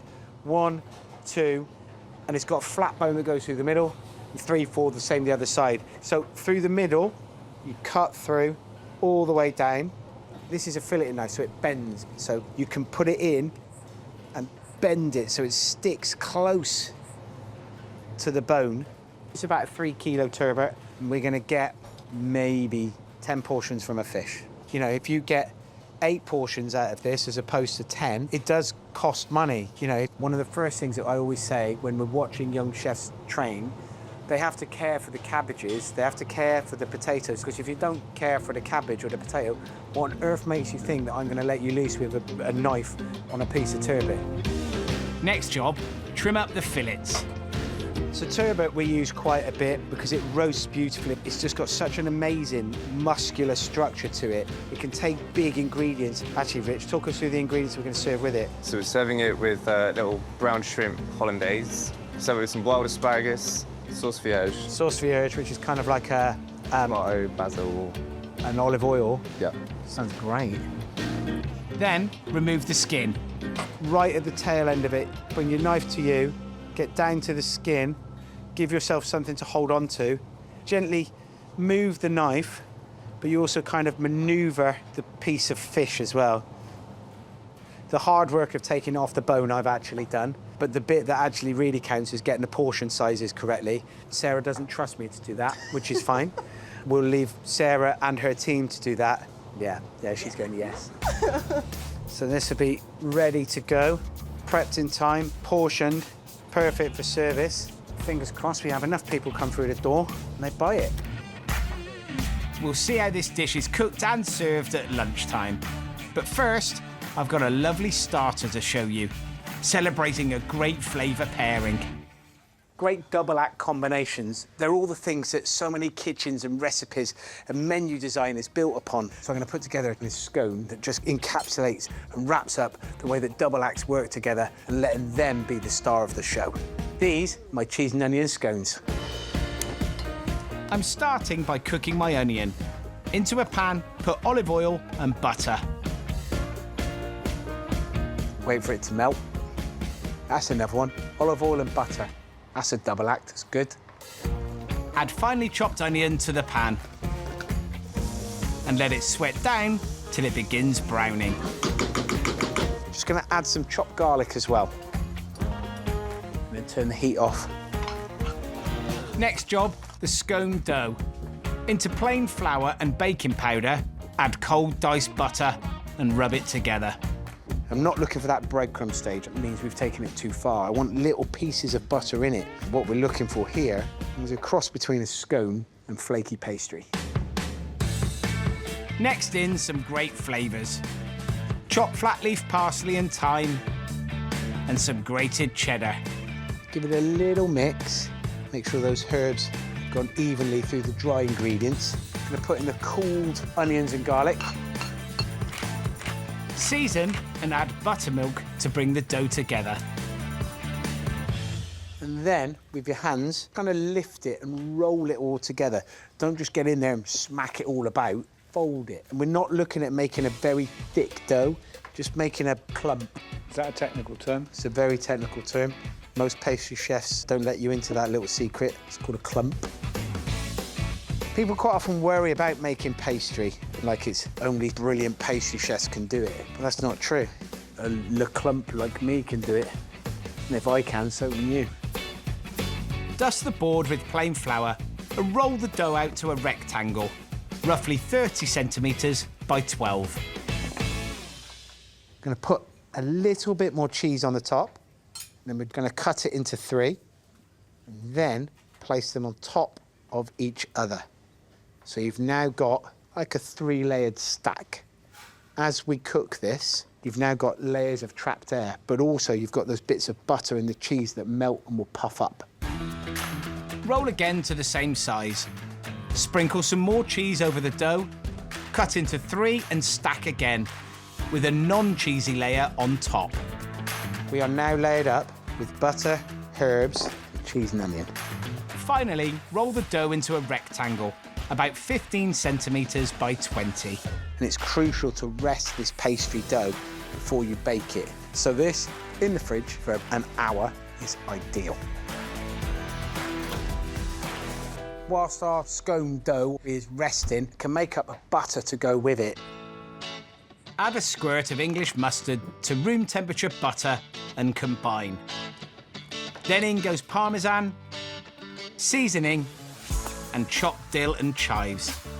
Give it a good mix and leave to one side. Okay, back to the scone dough. It's rested up quite nicely. We're gonna cut it to 6 squares.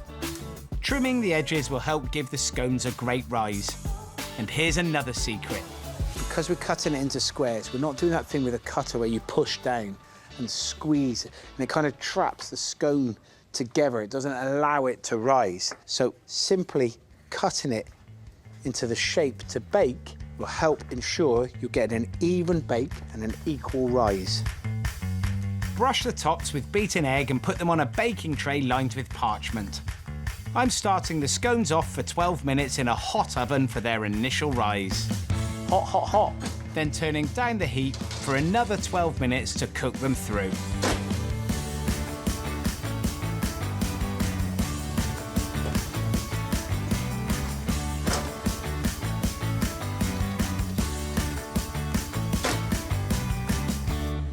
So not only do they look great, but they smell amazing. Cheese and onion, perfect. And look at them, crispy, crunchy, that lovely glazed topping. And you get a little bit of that herb butter. Spread it on. It's really light and crispy and crunchy. Oh, so good. I mean, it's so good. This is one of the best double acts I can think of. Out front, Sarah's making hollandaise to go with our lunch special, turbot. And I've got 2 more partnerships to inspire you. A delicious lamb and mint recipe. That, ladies and gentlemen, is a great double act. And a lush toffee apple crumble cake. It is absolutely delicious.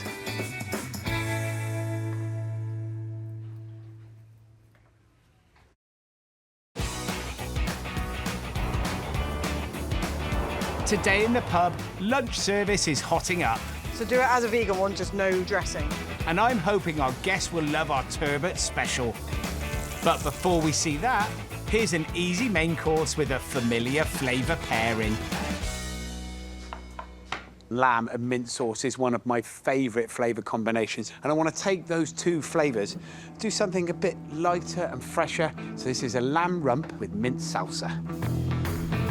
First, score the skin of each rump, then season well.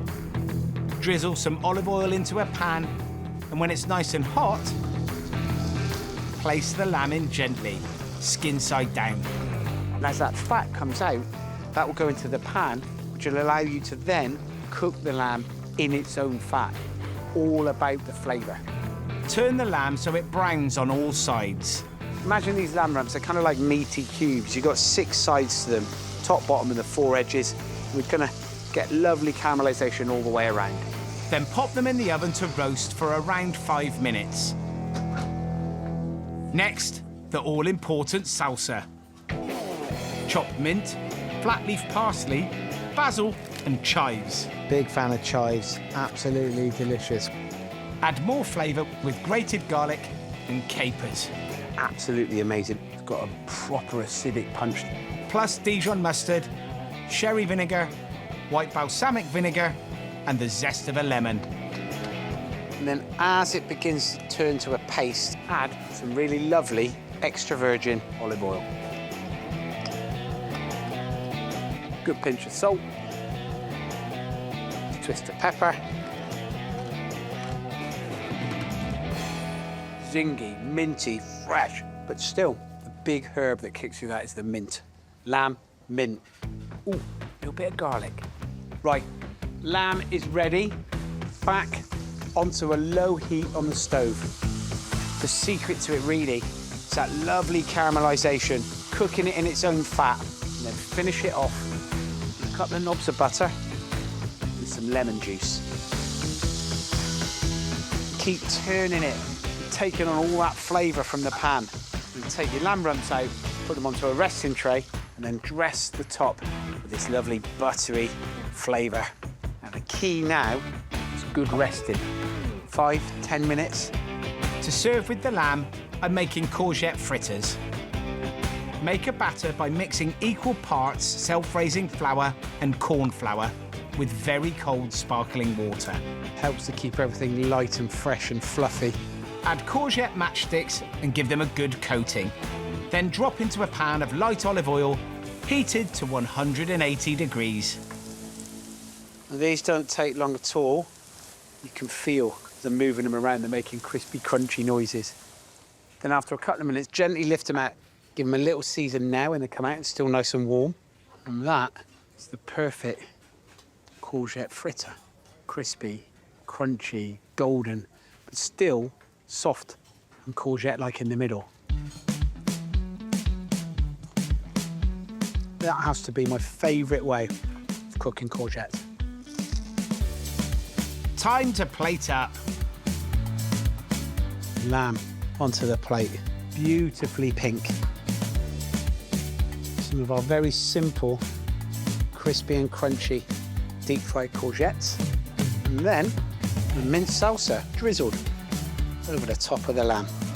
And that, ladies and gentlemen, is my lamb rump with mint salsa. Some crispy courgette fritters. The kitchen's having a proper busy service. How long on Kiev? And I want to see how our fish special is doing. So an order's come on for the turbot. Turbot goes onto the plancha. It's going to get a lovely kind of caramelisation on the piece of fish. And then we'll drop into a little pot of braising liquor. And in that we've got some fish stock and a little bit of white wine reduced down and lots of butter. And then we'll just gently kind of braise and poach in that wonderful flavour. In a little pot, Sarah mixes the brown shrimps and the hollandaise sauce together. That will get served to the side. Andy here will cook the wild asparagus in a lovely little emulsion of kind of like a veg water and butter, just to give it a lovely glaze, beautiful flavour, trying to allow every ingredient to sing for itself. And then it gets dressed on the plate with a little bit of sauce vierge, the wild asparagus, the deep fried capers, very, very simple, and then sent out. So gents, and there's the turbot there for you. With the shrimp, hollandaise just on the side. Double acts of flavours work beautifully for savoury dishes, but actually they work equally as well for desserts.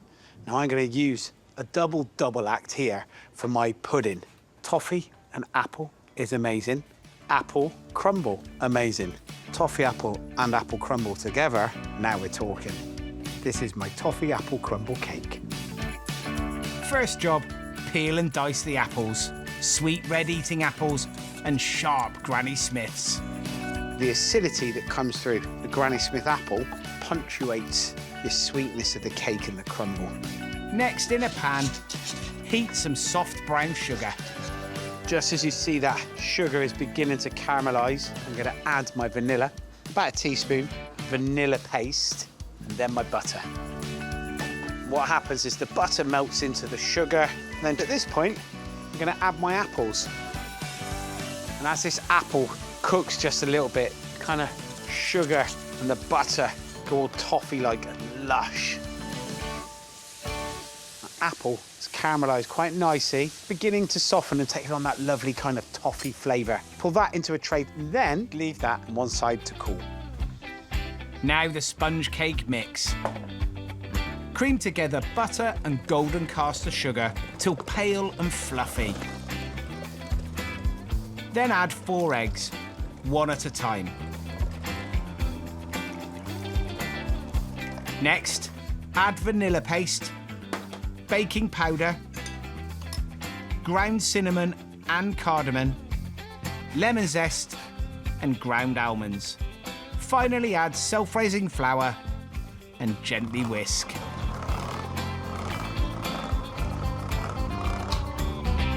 Once the batter mix has come together, we're going to put this into our cake tin. Now, this is a loose bottom, spring-sided cake tin lined with baking parchment. Gently push that cake batter from the middle out into the sides, making sure that it's nice and even all the way around. And then with a small palette knife, smooth it off, put it to one side. And the next thing to make is my crumble mix. Flour, butter, just with your hands, mix it all together. Get it to, I mean, you know the drill, kind of like breadcrumbs. Add golden caster sugar, rolled oats, and chopped up pecans. When might you put this on the menu? So this is a great autumn-like pudding, and a really lovely alternative to sticky toffee pudding. Slice of this cake, delicious. Now we're going to take our cooked apples, we're going to spoon them on top of our batter mix. Try and get it evenly scattered. Give it a gentle press into the cake batter, but not too hard. Let the cake batter know that the apples are there. And then, we're going to take our crumble mix and sprinkle that on top of the apples. And this cake is going to go into the oven, preheated, 160 degrees, for around about 45 to 50 minutes till it's cooked and lush in the middle. As if this cake wasn't indulgent enough, I'm going to make a toffee sauce to serve with it. Melt sugar in a pan to a dark caramel. Then add double cream. And butter. And stir till it thickens. Take off the heat and add a pinch of salt. Don't be tempted to taste it now. Have a little bit of self-discipline. It's worth it. You don't want burnt lips.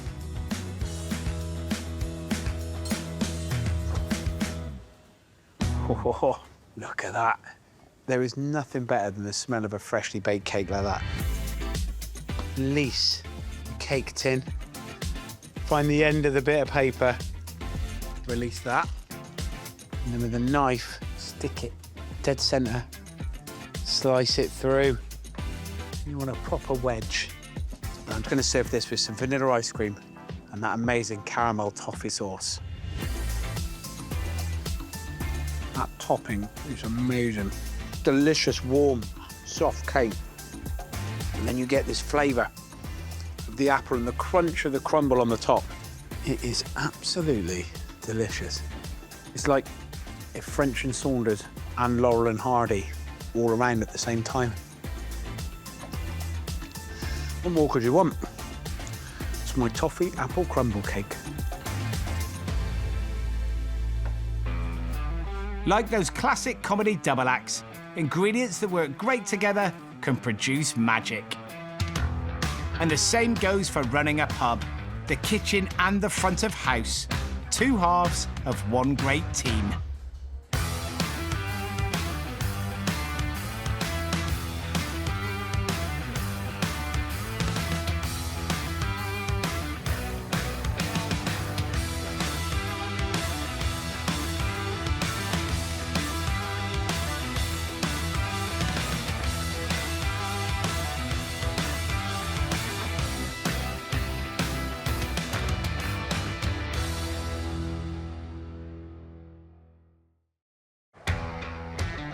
In Marlow, on the banks of the Thames, there's a high street pub Coming in. that's celebrating 10 years under my proud ownership. This is my little pub. It's lovely, isn't it? Join me, Stove's on, apron's on. let's go. Head chef Sarah Morning, Chief, you okay? Yeah, good. and our amazing team How we doing, boys and girls? We all all right? as we reveal the secrets of our Michelin-starred menu. First check is on.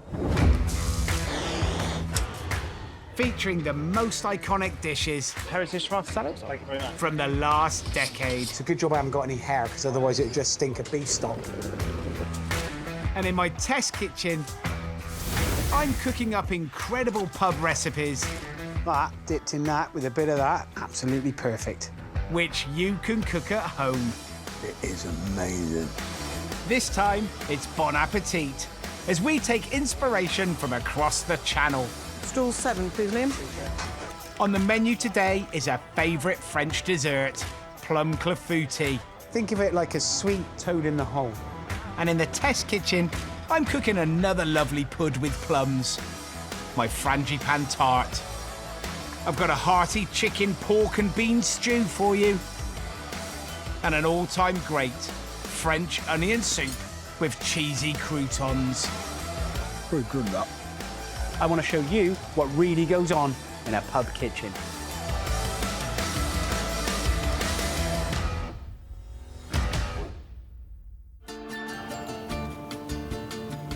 Despite being a traditional English pub, perhaps our worst kept secret is just how many French things there are knocking about. We've got an a la carte menu, a rotisserie, and a brigade of chefs, haven't we, you lovely lot? Oui, chef! Like many chefs, I was trained in the classic French style, and that's had a big influence on the language of our kitchens. Mise en place, to prepare, get yourself ready. Chef de partie of an area. Chef is a French word. Certain ways that you slice things, julienne, macédoine, jus, they're all kind of French terminology that are naturally part of what we do. Rich, French terminology, what's your favourite bit of French kitchen language? Cuisson, Cuisson, which means which means how it's cooked. how it's cooked, whether the piece of meat is nice and pink, but whether it's medium rare, rare. Nice one, good one. Sarah. Soigné Soigné, which means? means everything's super great, high standards, just Best. best it can be, amazing, yeah. Adam, the best bit of French terminology that you know. Oh, no. I don't know French. What's your job title? Our chef de partie. Oh, look at that! We'll have you speaking fluent French by the end of the week. Oui. And of course, today's anniversary special is a classic French dessert. So what dish are we looking at with you today, Tom? It's called a clafoutis, and it's with plums. It's a little bit like a sweet Yorkshire pudding, perfect for a pub like this. And I think a clafoutis was invented by the French when they had a go at making Yorkshire pudding. Have you ever seen a Frenchman make a Yorkshire pudding? Nah, they can make a clafoutis though, which is essentially a sweet failed Yorkie. This morning, Nico is in charge of prepping the clafoutis. We cook the clafoutis to order.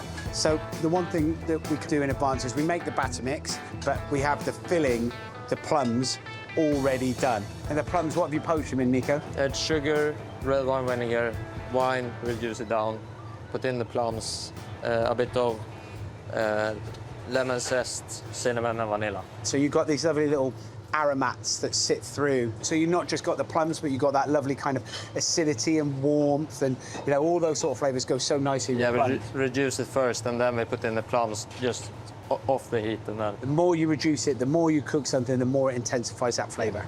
So it's Top skills, Nico. Yeah, so it's gonna cut through nicely in the clafoutis. That's quite sweet. So simple, but so delicious. I can't wait to see that cooked to order later. But first, I want to show you my version of a French cassoulet that's super soigné. Classic French cooking like the clafoutis is where my heart and soul is. Now this is my French-style bean stew. Cassoulets are always about the meat. Now I've got 3 types of meat here. Smoked bacon, some Toulouse sausage. It's like a normal sausage, except it's got a lot more flavour going through it. Loads of garlic, and then chicken thighs, bone in, skin on. The first thing is I need to get some colour onto all the meat. In an oven-proof casserole, heat some pork fat and pop in the sausages. So as soon as you've got some caramelisation on the outer skin of the sausages, we just take them out, OK? We're not looking at cooking the sausages all the way through. Next, the chicken thighs. Season both sides with salt, and they go into the pan skin side down.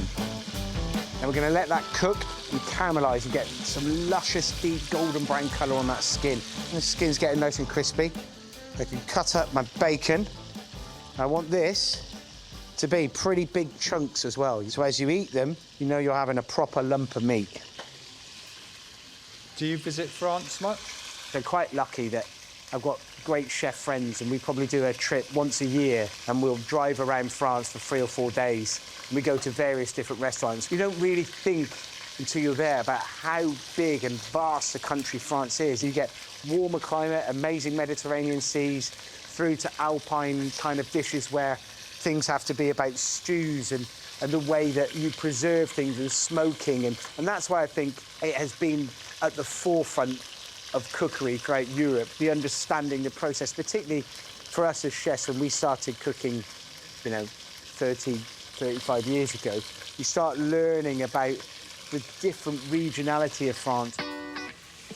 Once the chicken is browned all over, take it out of the pan and repeat with the bacon. Once the bacon has got some lush colour on it, this comes out as well. Pour off a little bit of that fat, but not all of it. You still want quite a lot in it. I'm going to put in my vegetables. I've got some onions. Now, these are going to go in, start caramelising and beginning to lift off all those lovely little meaty bits that are stuck on the bottom. Brown the onions, then add diced carrots, celery, and lots of sliced garlic. Don't be scared, all right? The next thing is going to go in with a good glug of white wine. This is half a glass or a big slurp. Let the wine bubble for a couple of minutes. Then add chopped tomatoes, a bouquet garni, chicken stock, and a jar of white beans. Now, these are haricots blanc, and they're already cooked, and they're kind of in their cooking liquor and juices, and it'll look quite thick and gloopy, but that's the natural starches that have come out of the beans. It's almost like a wonderful thickening agent. And these will go in. Season well with salt and pepper. Then put all the meat pieces back in the pot. First the bacon, then the sausage, finally the chicken. They sit on the top, skin side up. Any of the lovely meat juices that have been sat in the tray, we can pour that in. Remember, it's all flavour. Once the stew comes up to the boil, put it into the oven at 170 fan. That needs 45 minutes. It's enough time for me to pop out front, see what's going on.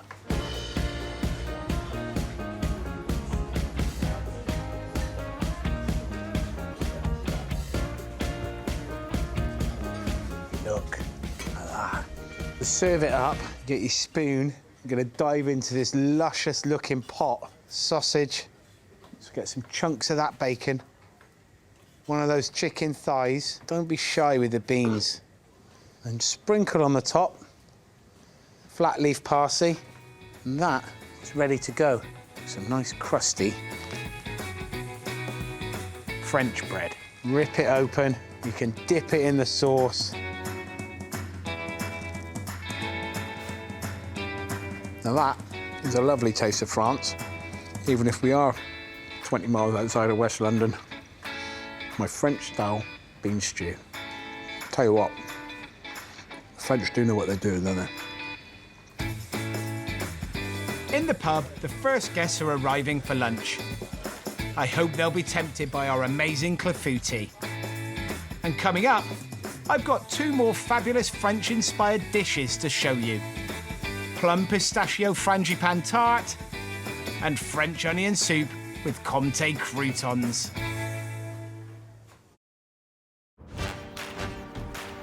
In the pub today, we're in a Gallic mood with a French dessert special on the menu. And I'm cooking up some great dishes Shall we on? here in the test kitchen that you can cook at home. Got just enough time before guests hopefully order some of that plum clafoutis to knock up another French dessert. Plum, almond, pistachio, frangipane tart. Proper French. First job, the sweet pastry tart base. Gently soften butter, add caster sugar and cream together. Then add plain flour and whisk again. Don't go too hard and fast because then the flour will go everywhere. Next, whisk in a beaten egg and with your hand, bring the dough together. Form into a puck, wrap in cling film and pop in the fridge to rest for an hour. But if you're lucky, and like me, you work in a professional kitchen, you have sweet pastry en place, meaning it's always floating about, ready for you to do something with. And with my rolling pin, I'm gonna just start to roll this out.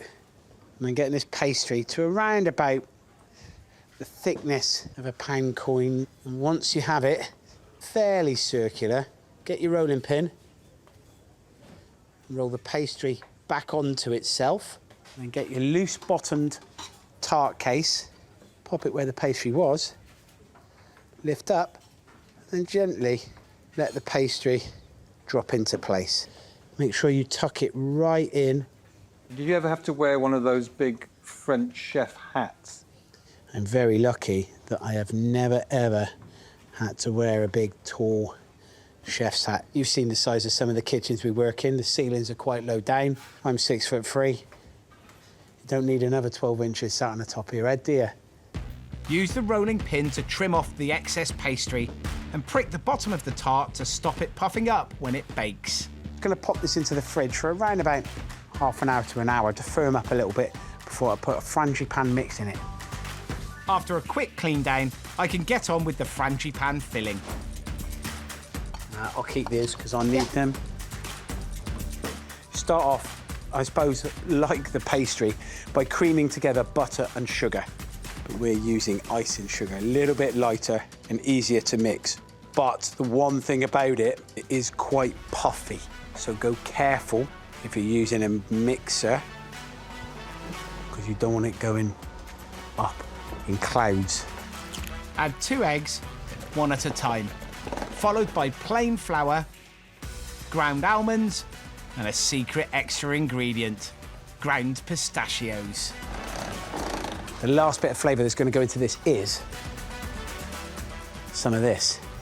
It's a French liqueur. Now, this is Benedictine, but you could use green chartreuse if you wanted to. You could use even some sort of almond liqueur.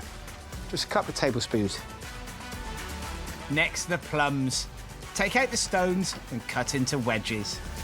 So it's lovely that we've got some plums in. We're using them for the clafoutis, but a few left over and a few spare that we haven't poached I can actually use for this dessert. Plums are done, filling's ready to go. You get the tart case. Spread a generous layer of plum jam around the bottom of the tart case. Spoon in the frangipane mixture and smooth it out. Top with the plum wedges and a sprinkle of chopped pistachios. Then into the oven at 150 fan on a heated baking tray for about an hour. Thank you very much indeed. That's done, that's done, that's done. A couple of secret plums you can eat there. After an hour baking, leave the tart to cool for 10 minutes before slicing. Oh my, what a dessert. And a proper nod to great French cuisine. Might go and open myself a little pastry shop somewhere in Paris. If I could speak French. And there's another French pudding being made in the pub today. Hello, good afternoon. So an order's come in for the plum clafoutis. So Nico is on it, weighing out and measuring the exact amount of clafoutis batter. And then the plums go in, and he's going to bake it into the oven for how long? 12 minutes. 12 minutes. And it'll be perfectly cooked? Yeah, chef. And how many are on order? 2, chef. 2 clafoutis.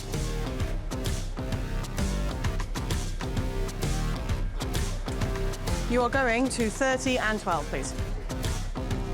That's it. Come on through. I'll close the oven door for you. So you can see that the clafoutis have come out. And they got that kind of rise on them, a bit like a Yorkshire pudding. I mean, think of it like a sweet toad in the hole. Dusting in ice and sugar. It's puffed up. It's ready to go. Onto a little plate. And then we're going to get a ball freshly churned vanilla ice cream.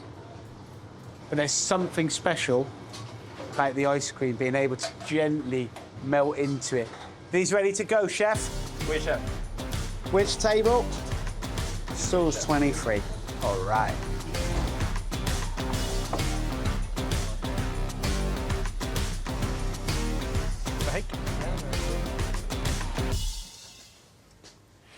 Need one last dish for our French-themed pub menu, and it doesn't get more classic than this. French onion soup. I mean, it's got French in the title. Can't get more French than that. First job, prep a kilo of onions. I'm using pink Roscoff onions and sweet white onions, but you can use ordinary brown ones if you want. Chef's tip is slicing your onions. Mother Nature tells you where to go. It's already got lines on. Sometimes people will cut them like that, but I always find it easier. Slice the onions with the line of the onion. Add olive oil and butter to a big pan. And all those lovely onions. You can see already that the onions are beginning to break down and steam in their own kind of like lovely onion juices. But what we want is the natural sugars to begin to come out, and they darken and they sweeten, because that's where the depth of flavour is going to be. It's a little bit like onion molasses. That's kind of what you're working towards. Carry on cooking the onions on a high heat, stirring all the time so they don't catch on the bottom. And you've got to be a bit patient with this. Got to relax, go on to some sort of chill mode and enjoy stirring onions. Imagining you're in a Citroën 2CV driving from the north of France all the way down to the south. And once you've got it to this stage where it's all kind of broken down and gone a soft brown colour, turn the heat down, let it cook out for about another 25 minutes, slowly stewing, slowly caramelising, slowly intensifying and deepening those flavours. It's had 45 to 50 minutes, been cooking away beautifully, and it's now intensified and reduced down. Started off with this much onion, now got this much onion. Still the same amount of onion, just more intense in flavour. Now add 4 sliced cloves of garlic, a teaspoon of caster sugar and some plain flour.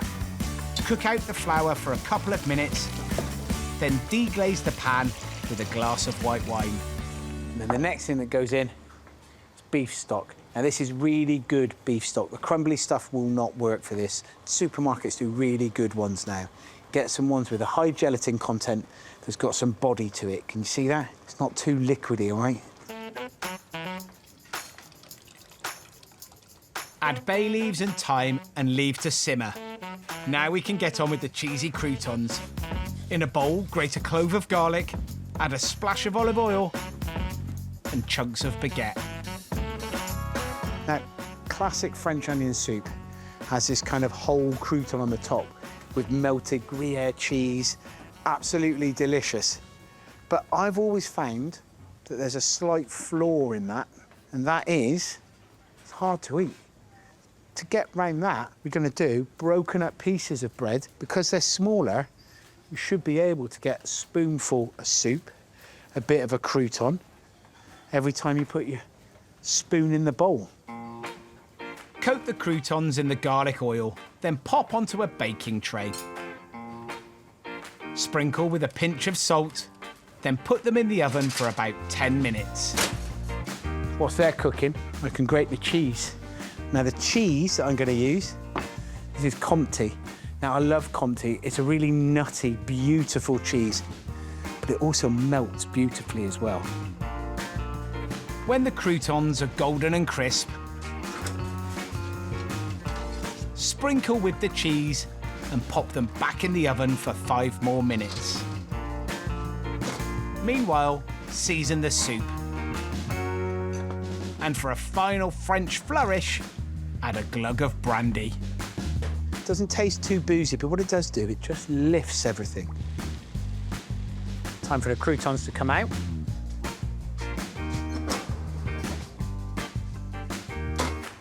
Now the croutons are done, soup is ready, it's time to serve. Soup is now cooked out beautifully.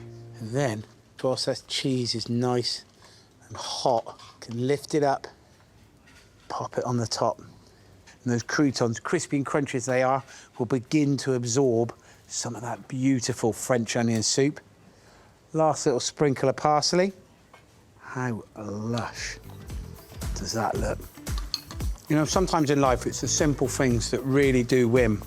And I think French onion soup is here to stay. It's pretty good, that. That is soigné.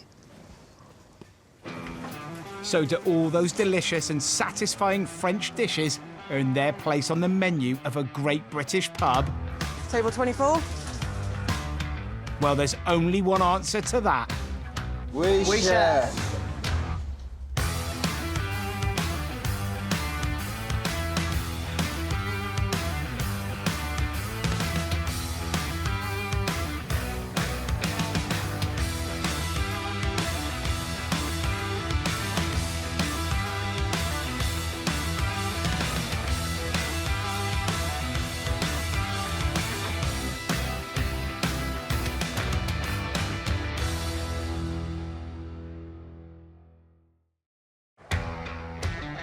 In Marlow, on the banks of the Thames, there's a high street pub Coming in.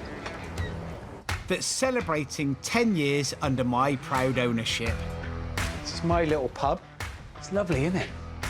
Join me, Stoves on, aprons on. Let's go. head chef Sarah, Morning, Chief. You okay? Yeah, good. and our amazing team How we doing, boys and girls? We all right? as we reveal the secrets of our Michelin-starred menu. First check is on.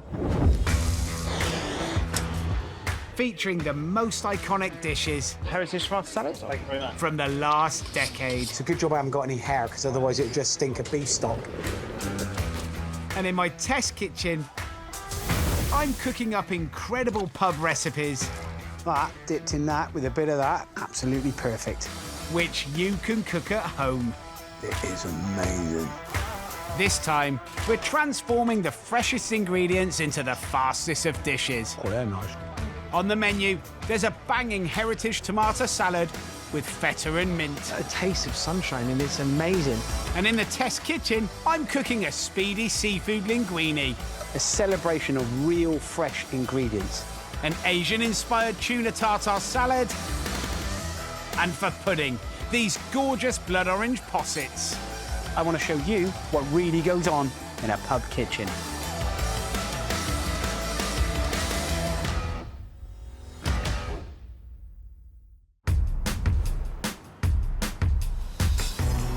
Every day, bright and early, we get a delivery from our veg man. This morning, among the finest vegetables from the best growing regions are some beautiful tomatoes from the Isle of Wight. And they're extra special for Sarah, Morning, Marcus. Morning, Chef. because she's from the Isle of Wight too. Let's have a look what you've got. Beautiful tomatoes. Thank you very much. There you go, chef. Hey, Take look those at out. those. Look at that. Is that the English? For English, yeah. Try it. It's raw, it's delicious. Got the snap. Do love asparagus. Big fat aubergines, lush. Yeah, that's Sarah's. Little bit of home, innit? Tasted the Isle of Wight, look. They look fantastic. They smell amazing. Have you smelled them? It's one of my favourite smells, that, to be fair. I love the way that there's so many different textures and so many different types of flavours you can get from the tomatoes. Do you remember when you were a kid and the tomatoes were just like red and acidic and they didn't taste of anything? The way that it's developed now, that you've got so many incredible, beautiful flavours. And they're grown here as well. But it's over to you to show Get better. Yeah. Oh, they're nice. Probably the other one. Lovely. Can I make a salad with them? Absolutely. Perfect. Marcus, thanks very much. Thanks, Chef. Thanks. Cheers, boss man. Cheers. I'll wait for the invoice. It's on the way already. Yeah, no doubt.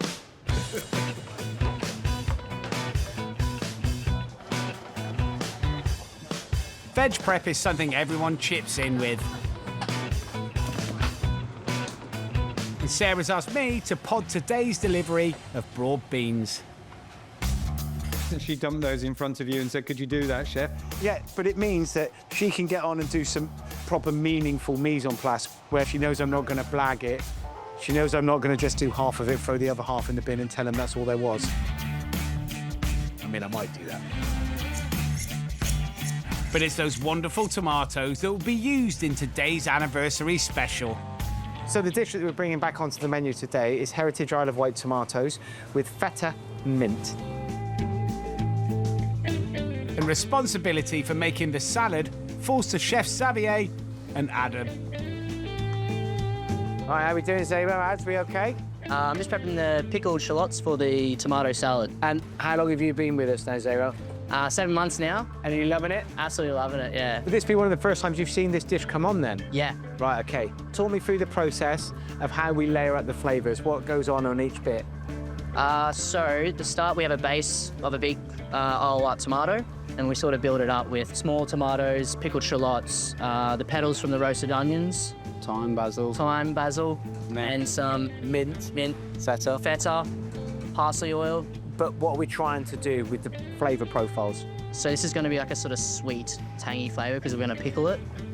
This is going to be sort of earthy, roasted flavour that we add to the tomatoes. And then the feta gives that sort of tang. No, that's cool. I like it. For me, it's those flavour profiles that we look for. We look for acidity, we look for sweetness, Yeah. we look for that roasted flavour, and we look for saltiness, that kind of umami saltiness. And then it's a case of just bringing freshness with the herbs. And then it is all about the subtlety of that amazing tomato flavour and how you bring it all together. So are you ready to build one as soon as the check comes on? Yes, chef. I'll be back later to see Zavo plate that up in lunch service.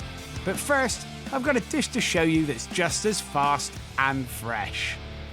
Fresh ingredients like those tomatoes are amazing. And when you cook with something like that, it's all about quick, simple and clean. These have come in fresh from my fish man, some prawns and some amazing clams. So this dish is a bit of a play on a vongole dish. It is my clam, chorizo and prawn linguine. First, get a pan of salted water on for the pasta and get a second pan heating up to cook the shellfish in. So the clams go into the hot pan. You've got some white wine ready to pour on the top. You can hear it fizzing. And lid straight on. It's going to cook and steam. It won't take very long. Maybe 3, maybe 4 minutes. Whilst they're cooking, I'm going to get myself a bowl ready with a colander lined with some cloth. The cooking liquor will drain through the cloth, but it will act as a filter. And any bits of dirt or grit that may be in there won't make it through the filter. After 4 minutes, pour the clams into the lined colander and keep the cooking liquor. When the water in the pasta pan begins boiling, put in the linguine and give it a swirl. That means the clock's ticking, and I've got 10 minutes to get the sauce made. Now, this is a real kind of pub secret. Get all your prep work done. ready to go. So the cooking process is just a case of adding things to the pan. That's exactly what we do in the test kitchen, exactly what they do out there at the front. Into the frying pan goes diced cooking chorizo and diced shallot. Now, as they sweat down and soften, I'm just going to start picking my clam meat. I'm going to save 5 or 6 of them for a garnish point of view. And then the rest, I'm going to pick the meat out.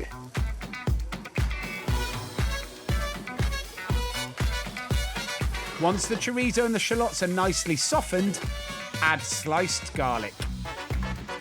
Then pour in the cooking liquor from the clams, turn up the heat, and reduce. As it reduces down, it becomes more salty, more powerful, more intense. So don't be tempted to start seasoning things now. Wait until right at the end once you've tasted everything. Next in, some of these lovely little cherry tomatoes. And to finish off, I'm just going to put a few knobs of butter in. It helps to emulsify it. It's a very French way of cooking this, finishing with butter. Is there a technical term for that in French? Yeah, it's called monter au beurre. To monter, to mix, to gently emulsify the butter, monter au beurre.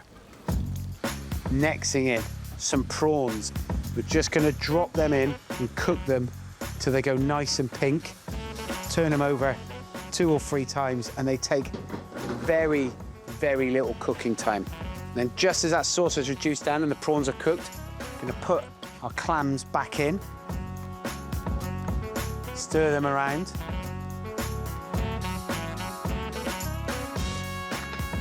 Then I'm going to lift my pasta that's cooked from the pan. Don't drain all of the water, because you want some of that cooking liquor and water to help emulsify and create this amazing sauce. Turn it all together. Then at this point, I'm going to add my sliced red chilli. Don't want to overcook it. Just want that final hit of spice. And then lastly, I'm going to put our clams that I kept in the shell back into the dish for a final little steam and a warm through. Sprinkle with our flat leaf parsley. And that took very little time at all. That is my prawn, chorizo, and clam linguine. I can't check the seasoning of this dish because I've got a shellfish allergy. Yeah, do me a favour, chef. Eat a prawn or something.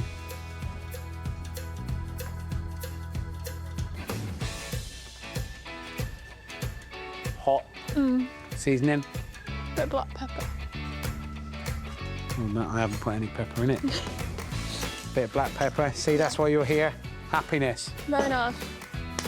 Yes, chef. Thanks, bud. There we go.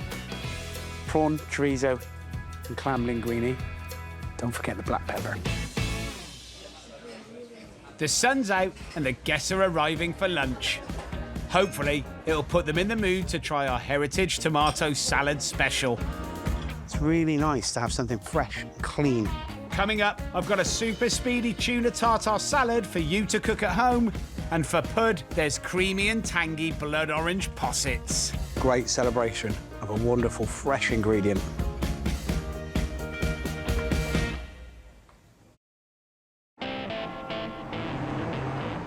Today in the pub, the team are using the freshest ingredients to make our lunchtime special of heritage tomato salad. And it's inspired me. You've seen the team making a lovely salad out front. Now I'm going to do the same sort of thing using fresh, amazing ingredients, but using tuna. I'm going to make a tuna tartare salad, which basically means it's raw. I'm going to start off with fennel.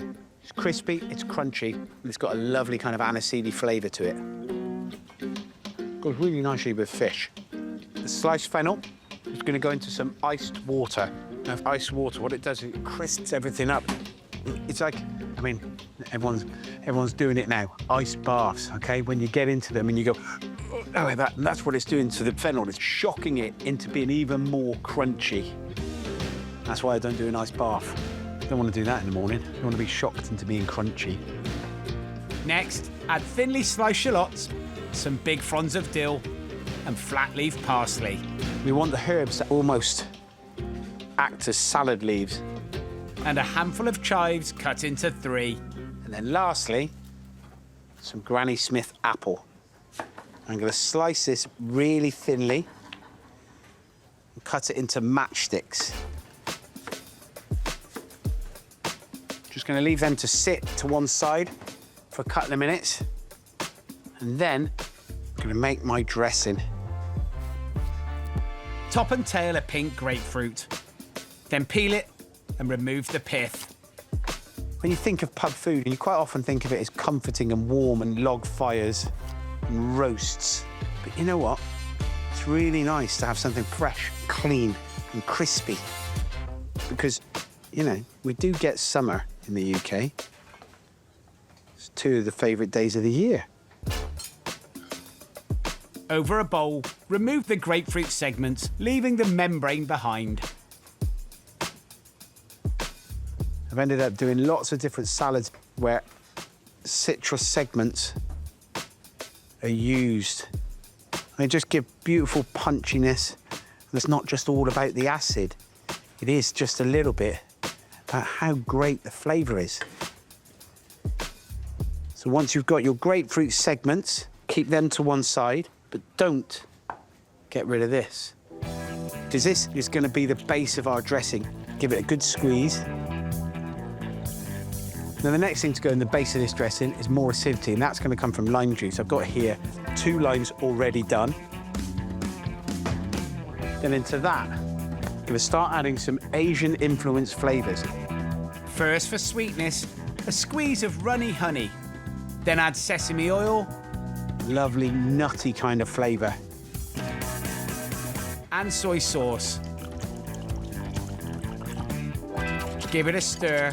Then whisk in olive oil. Season with salt and pepper and finish with finely chopped red chilli. Drain the salad in a colander, removing the ice cubes. And there's only one thing left. And the star ingredient, obviously it's the most expensive, is the tuna. Now, you want the best sushi-grade tuna that you can find. And the best way of serving it is cutting it across the grain so that when you eat it, it kind of breaks up. It's a little bit like cutting across the grain when you have a steak. Slice it into these squares and you can see the grain. It makes it much nicer to eat. Kind of fan it round on your plate and put a nice, crispy, crunchy ploosh of salad. Is that another technical term? It's a posh terminology for like a bunch of it like this. And a couple of these beautiful grapefruit segments. And then for a little bit of spice and kick, we've got some sushi ginger here. Great flavour, a bit of warmth and heat. And then a nice little spoonful of our fresh, citrusy and Asian-inspired dressing. And that is a really lovely, crisp, clean, fresh tasting, pretty fast to do tuna tartare salad. Secret of the pub kitchen. Don't bother cooking nothing. Just get good quality ingredients and slice it. Out front, I'm pleased to see that our guests are ordering the lunchtime special. OK, checks come on for the tomato salad. You want to knock one up, guys? Yes, sir. Yeah, let's go. Yeah, chef. A slice of beefsteak tomato forms the base of the salad. Chunks of heritage tomatoes are dressed with onion seed, a tomato reduction, and finely diced shallot. The tomatoes are piled up and topped with feta tossed in herbs. Finally, the dish is finished with roasted onion petals, pickled shallots, and nasturtium leaves. Yeah, great. On your left, chef. Table 30, please. That looks lovely, Zavo. Wait, thank you.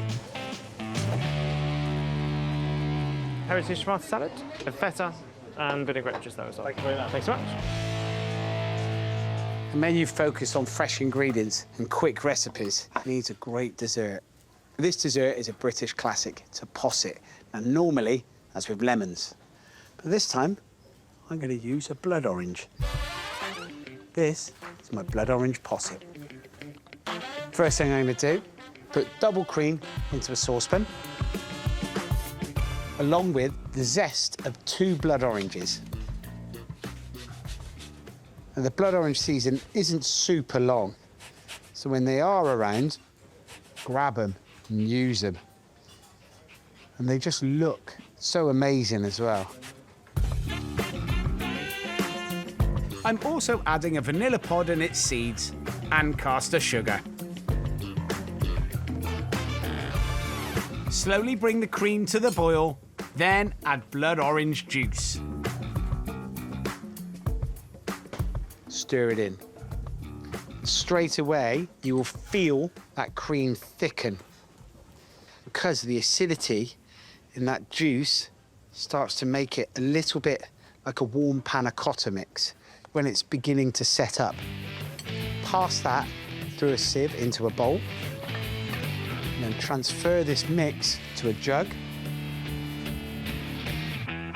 Then we get our glasses to set this mix in.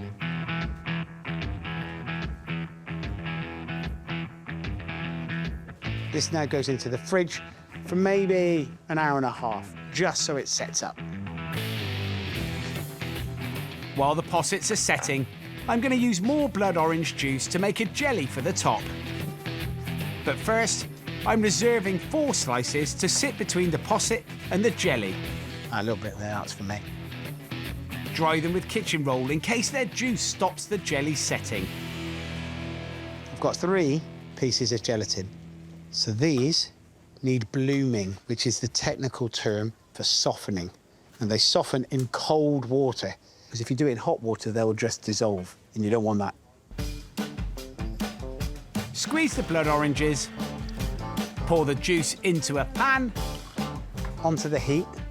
and sprinkle in some sugar and stir to dissolve. Going to gently bring it up to just below boiling. When it's up to temperature, squeeze the excess water from the gelatin leaves. Add them to the pan and whisk till they dissolve. Then pass the jelly through a sieve. You cannot pour this on the posset now because it will melt the posset. So we need to leave this to cool for 5, 10, even 15 minutes. When the possets have set, take them out of the fridge and place the orange slices on top. Then pour our orange jelly over the top of the possets. What you want is that 2 definitive lines. That lovely white, creamy posset and that incredible deep red from the blood orange. Chill the possets in the fridge till the jelly sets.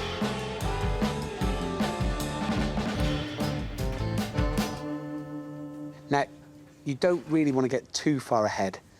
If you make them in the morning, they are perfect for late afternoon or the evening. It's almost a little bit like a stained glass window. That is a great celebration of a wonderful fresh ingredient, the blood orange.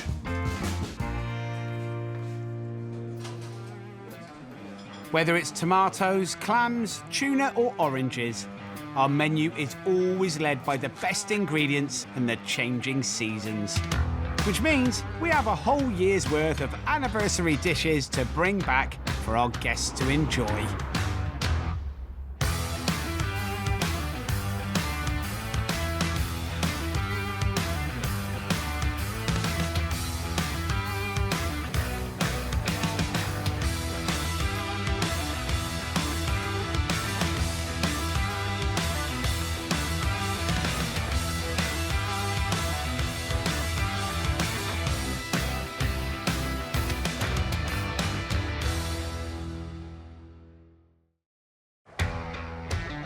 In Marlow, on the banks of the Thames, there's a high street pub Coming in. that's celebrating 10 years under my proud ownership. This is my little pub. It's lovely, isn't it? Join me, Stove's on, apron's on. let's go. Head chef Sarah Morning, Chief. You okay? Yeah, good. and our amazing team How we doing, boys and girls? We all right? as we reveal the secrets of our Michelin-starred menu. First check is on. Featuring the most iconic dishes Heritage tomato salad. Thank you very much. from the last decade. It's a good job I haven't got any hair, because otherwise it'd just stink of beef stock. And in my test kitchen, I'm cooking up incredible pub recipes That, dipped in that with a bit of that, absolutely perfect. which you can cook at home. It is amazing. This time, we're spicing things up in the pub. Today's anniversary special is cumin spice shepherd's pie with crispy chickpeas. It's one of my favourites. And there's a chili kick in my Thai-style fish cakes. An aromatic lamb curry with pea pilaf. It is so good. And big Caribbean flavours in my spiced pineapple tart tatin. I want to show you what really goes on in a pub kitchen.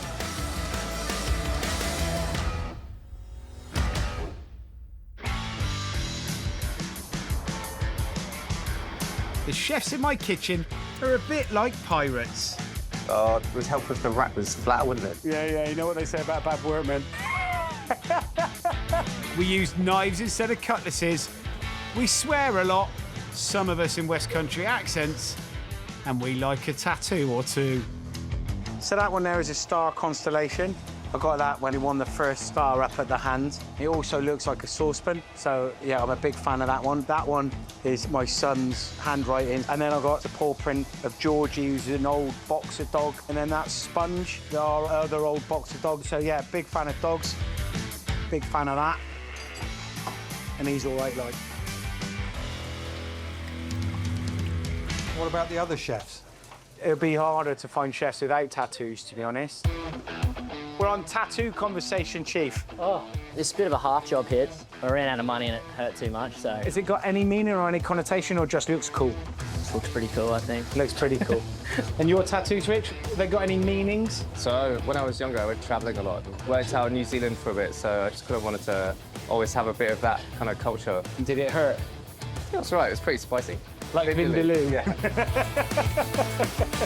Speaking of which, there's an Indian spice in our anniversary special today. But don't worry, it's a lot less punchy than being tattooed by a Kiwi. It's one of my favourites, and it's kind of like a spicy shepherd's pie. It's spiced with cumin, and it's served with crispy chickpeas. So the shepherd's pie is a little bit of a construction all at the end. It's not just like one that you do at home where you put your minced potato on and bake it. We deconstruct that and then reassemble it. And it starts off with beautiful lamb ragu that's spicing through it. Then we've got some mash, actually, that goes through one of those foaming guns. Kind of a light aerated mash. It's got cream in it. It's got butter in it, obviously. It's also got a little bit of lamb fat in it for flavour. Then crispy textures that go on the top. Chickpeas, so these are blanched, cooked ones. Then they get dropped into a fryer and deep fried so they go really golden and crispy. So the chickpeas are coming out now. They've got that lovely little ding, ding, ding, ding, little bit of seasoning. Then they get drained onto a cloth, and these will be ready now for when service comes. When the first check comes on, they can all be put together and they get dropped on the top. We haven't had this dish on the menu for a while. Going through. So I hope the comeback is a hit with today's guests. Very much looking forward to seeing that spiced lamb shepherd's pie. Going down that spice route, this is my Asian-inspired starter. Thai-style fish cakes. Start by putting white fish in a blender. I'm using cod, followed by Thai basil. Now, it looks very much like normal basil that you might find on top of your pizza, but it's really punchy and zingy. If you have too much of it, it can be a little bit medicinal, but it's also so good, used properly and sparingly, and obviously is a flavour that you associate with Thai cooking. Add an egg, red curry paste, and fish sauce. Now, this is Thai fish sauce. Quite often in Asian-style cuisine, you get some kind of crossover flavours, things like soy or chili or ginger. but Thai fish sauce is very much all about Thailand. Then add caster sugar and corn flour and blend till smooth.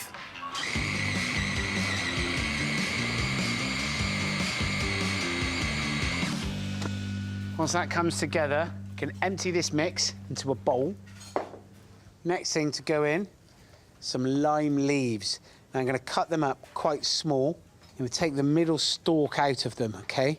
Now, a good way of slicing and dicing these is to stack them on top of each other, and then with a very sharp knife, do them into slices lengthways, and then turn it around and slice it the next way, so it actually forms lovely tiny little dice. Then add the diced lime leaves to the fish mix, followed by finely sliced green beans for texture. A little pinch of salt, but not too much, because that red curry paste has got some shrimp paste in it, which is also quite salty, and that fish sauce as well. Twist of pepper, and then just mix it all together. The mix goes into the freezer for 10 minutes to firm up, while I make a simple salad garnish. Get rid of that for me, bud, that'd be amazing. Thank you so much. To make the salad super crunchy, put sliced baby cucumber and red chilli into iced water. It's always good to have a little taste of them to see how hot they're going to be, because if they're too punchy, you only need a little bit. These ones, fair to middling, which is good. Then add shallots, spring onion and coriander, and leave to one side. Next job, get the oil on for frying. There's a thick layer of oil in a high-sided frying pan. You could do this in a deep fat fryer. You could probably also do it shallow fry, but it doesn't have the same kind of texture. You want that surrounding oil of bubbling all around it to help give it that lovely kind of crisp outer skin. While the oil comes up to 180 degrees, take the fish mix out of the freezer. And I've got a chef's trick to share. Got a little bowl of water here, because it's going to help when I shape those fish cakes so it doesn't stick to your hands, so that it can go into the oil really easily. Get a bit of water on your hands, not too much, and then you take some of the mix, flatten it out to a disc, about that sort of shape. You want some gnarly little edges on it because they're all about texture. And as soon as you've made one that you're happy with, drop it into the fryer.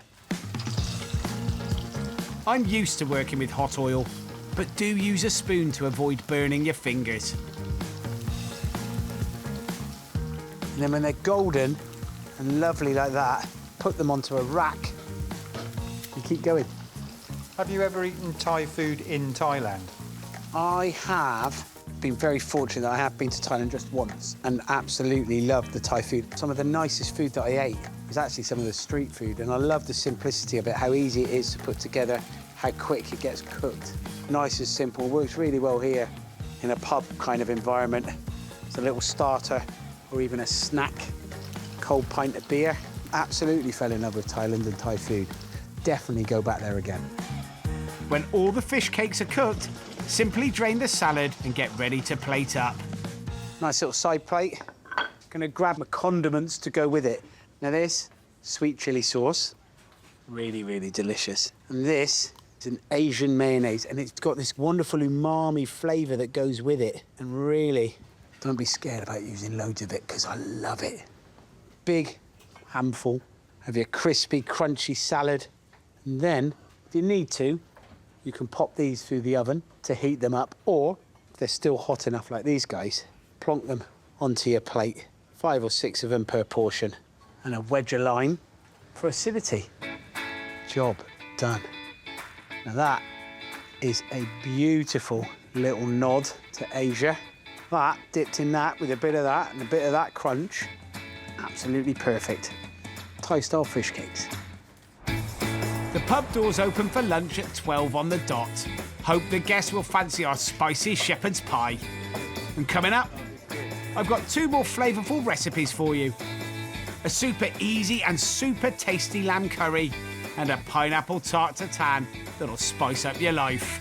They look amazing and they smell fantastic.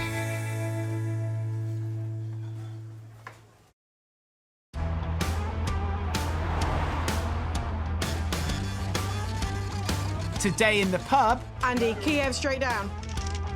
we're bringing a taste of Asia to a very British dish, shepherd's pie. And it's given me an idea. I'm a big fan of lamb and spice, and that cumin spiced lamb shepherd's pie is mega. And I'm going to do another lamb and spice dish using cumin, but actually a few other spices as well. This is my lamb curry with pea pilaf. Heat a splash of vegetable oil in a pan. Add diced onions and cook for around 10 minutes till they're softened and brown.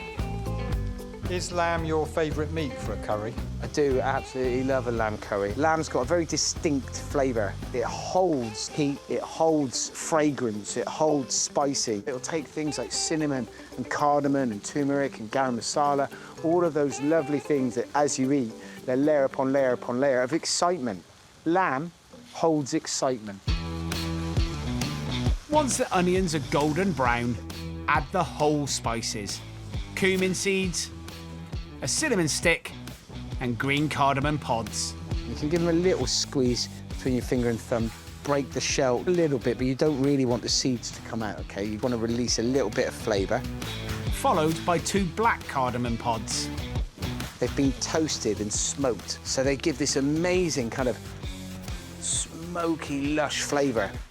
A little bit like a cross between cardamom and charcoal, and it's lovely. It goes so well with meats. Next in, lots of grated garlic and grated ginger, and give it a stir. That ginger hits the heat of that pan, and it feels like, you know, when you got a cold and you put your head over like a steam bath. It's exactly the kind of heat and the spice that's coming off that lovely comforting warmth that you get. Add a splash more oil to the pan, then add the ground spices. I've got turmeric, I've got some dried Kashmiri chili, I've got some garam masala, I've got some ground coriander, and I've got some cracked black pepper. So all of this goes into the pan and just try to cook out that raw heat that you get from those spices.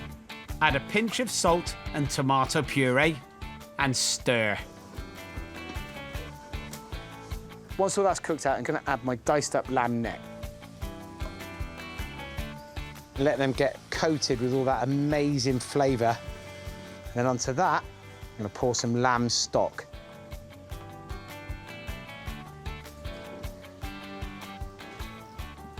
Turn the heat right down, lid on.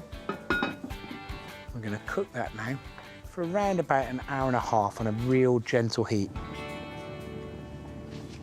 As a topping for the curry, I'm going to make some crispy onions.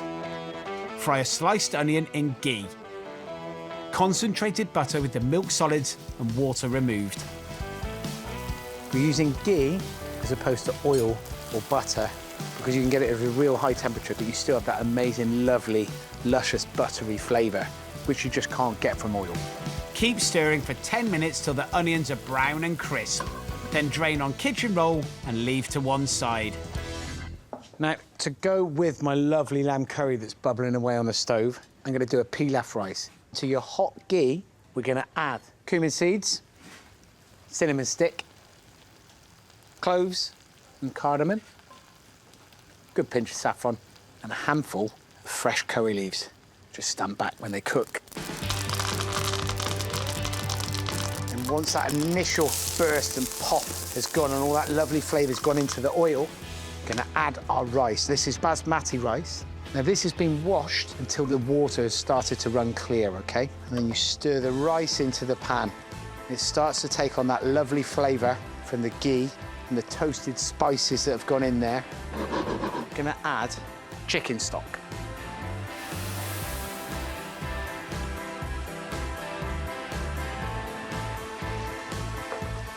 Pinch of salt, and then lid on. Gentle heat, cook it till the rice has absorbed all that lovely flavour of all that stock. Around about 15 minutes. Come back, job done. Easy curry. When the rice is done, add frozen peas. Lid on and leave for 10 minutes for the steam to cook them through. Now it's time to serve. First thing I'm going to put in my gorgeous little dish is my curry. Slow-cooked, roasted flavours of those spices come through. It's almost ruby red. And then next, pilaf rice. And fluff it up And all those grains of rice are now individual, OK? Because you washed it at the beginning onto the side, and some of those crispy onions go on top of the curry. A little bit picked coriander and a poppadom on the side. And that is my lamb curry with pea pilaf.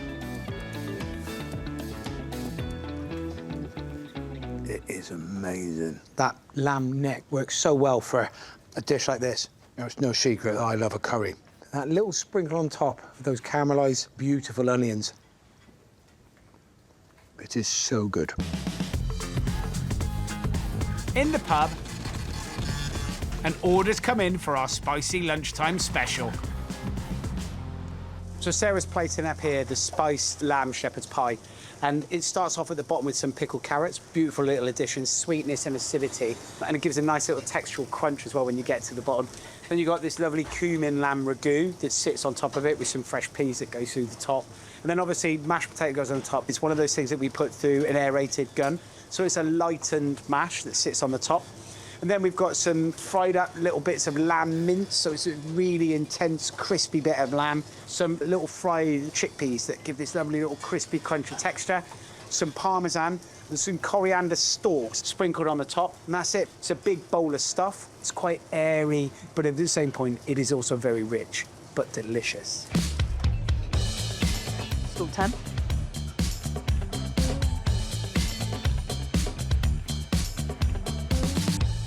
Love spice and the way that it works through all sorts of different foods, including pudding, and particularly fruit like pineapple.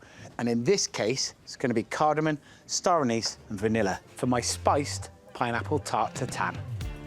Start off by choosing a great pineapple, one that's just on the point of sweetness. And the best way of doing that, get your fingers into the leaves and just pull in a middle leaf. So it comes out with a little bit of tension. You know that it's ripe. Top and tail the pineapple and remove the skin. Cut out the eyes by making V-shaped cuts down diagonal lines. Then, cut it into 4 big slices.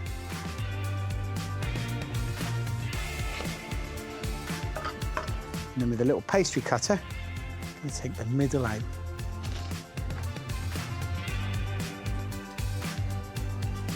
You end up like that. Now these pineapples are going to roast in some caramel with pastry on the top. It's going to be a tart tatin, and a classic tart tatin is French with apples, and it has this amazing caramel base. We're going to add the spice into the caramel. It's kind of slightly Caribbean in terms of flavourings that will come through it. To make the caramel, melt caster sugar in a frying pan over a gentle heat while swirling. Once you can see all of that sugar melted, count to 10. 2, 3, 4, 5, 6, 7, 8, 9, 10. Turn it off, and then add your butter. Stir it into emulsify. Got to keep stirring until it's all become one. Now those extra flavours. First, the seeds of a vanilla pod. Then the crushed seeds of 4 cardamom pods. Whisk everything together, then add a good splash of dark rum. Rum, pineapple, vanilla, caramel, sugar. What more could you want? Divide the spiced caramel between 4 little oven pans and pop a star anise in the middle of each one. Then we're going to take our pineapple rings, we're going to place them directly onto the caramel so you can see the star anise through the middle. The next thing to go on it is the puff pastry. Now, tart tatins are always pastry on the bottom that ends up being, no, the top, but it is the bottom. You'll see what I mean. Get a sheet of puff pastry on a baking tray and prick holes all over with a fork. You want the pastry to be lovely and crunchy on the bottom with this wonderfully soft, gooey, caramelly cooked pineapple underneath. Cut 4 circles just slightly bigger than the pans. Lay over the pineapple rings and tuck them in. You want to make sure that that pastry is properly cooked. There's nothing worse than on a tart tatin when the top half of it looks cooked and crispy. The middle bit is just all a bit soggy. It's undercooked. It only gets a 6 out of 10. done properly, 10 out of 10. But that does mean longer cooking. 40 minutes, 170 degrees.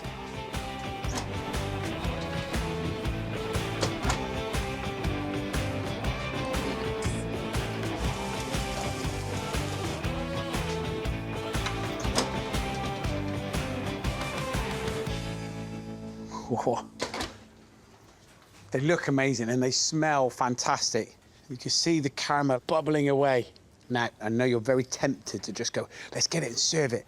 But actually, we've just got to leave it, let that caramel settle.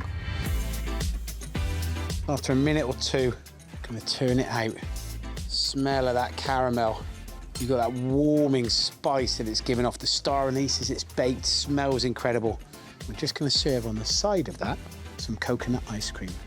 There's something a little bit special about serving that in a pub. Just make sure you warn your guests, don't eat the star anise. You'll break your teeth. And I love the way that the outer bit of that pastry is caramelised and cooked in all that lovely sugary syrup. And that is my spiced pineapple tart tatin. I love spicy food, and I love the band of spicy scallywags who work in our kitchen. Don't worry, we won't steal your treasure. The only thing we plunder are amazing flavours from around the world for you to enjoy.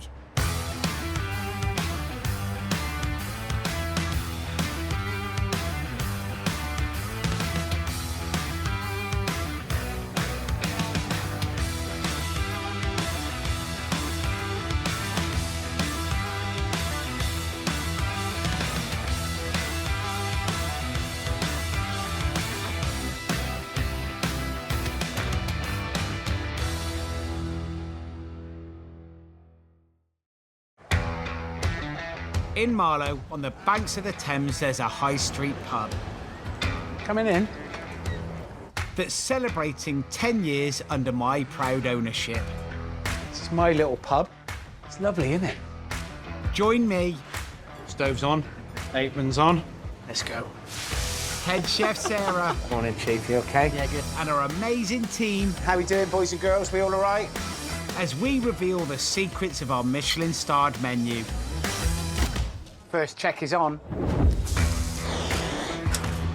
Featuring the most iconic dishes. Heritage tomato salad. From the last decade. It's a good job I haven't got any hair, because otherwise it would just stink of beef stock. And in my test kitchen, I'm cooking up incredible pub recipes. That, dipped in that with a bit of that, absolutely perfect. Which you can cook at home. It is amazing. This time, eggs are the secret to success in all of today's dishes. We're putting a duck egg custard tart with raspberry sorbet onto the specials menu. That custard's got that lovely, freshly cut wobble on it. I show you how to get the perfect rise with my white chocolate and lemon souffle. Eggs take a humble fish finger sandwich to new heights. And an extra special hollandaise tops off my roasted mushroom and onion ring starter. I want to show you what really goes on in a pub kitchen.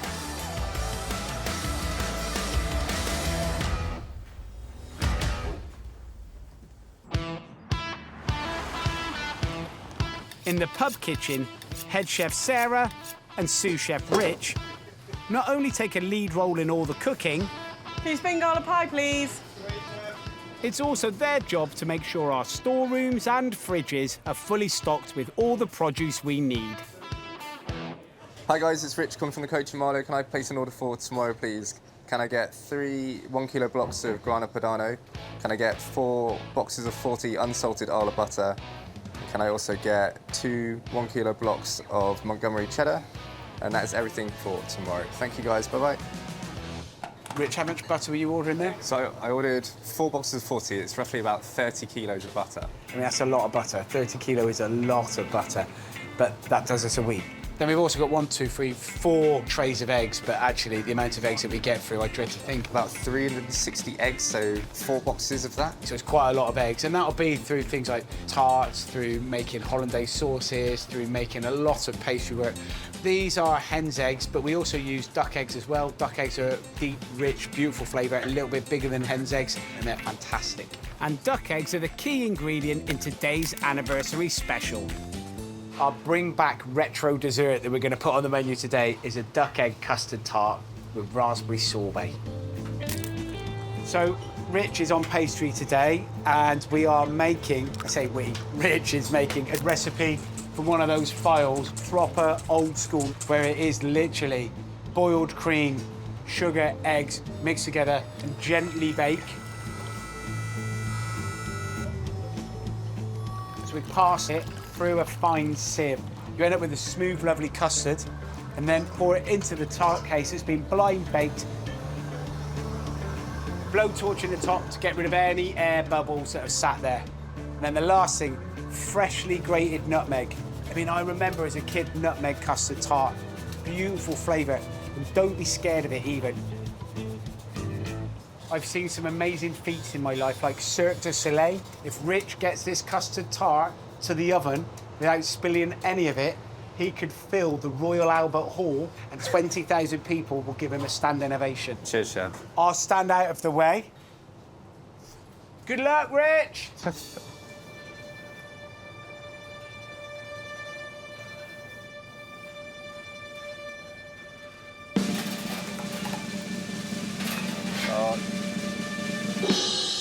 More like Cirque du Spillage.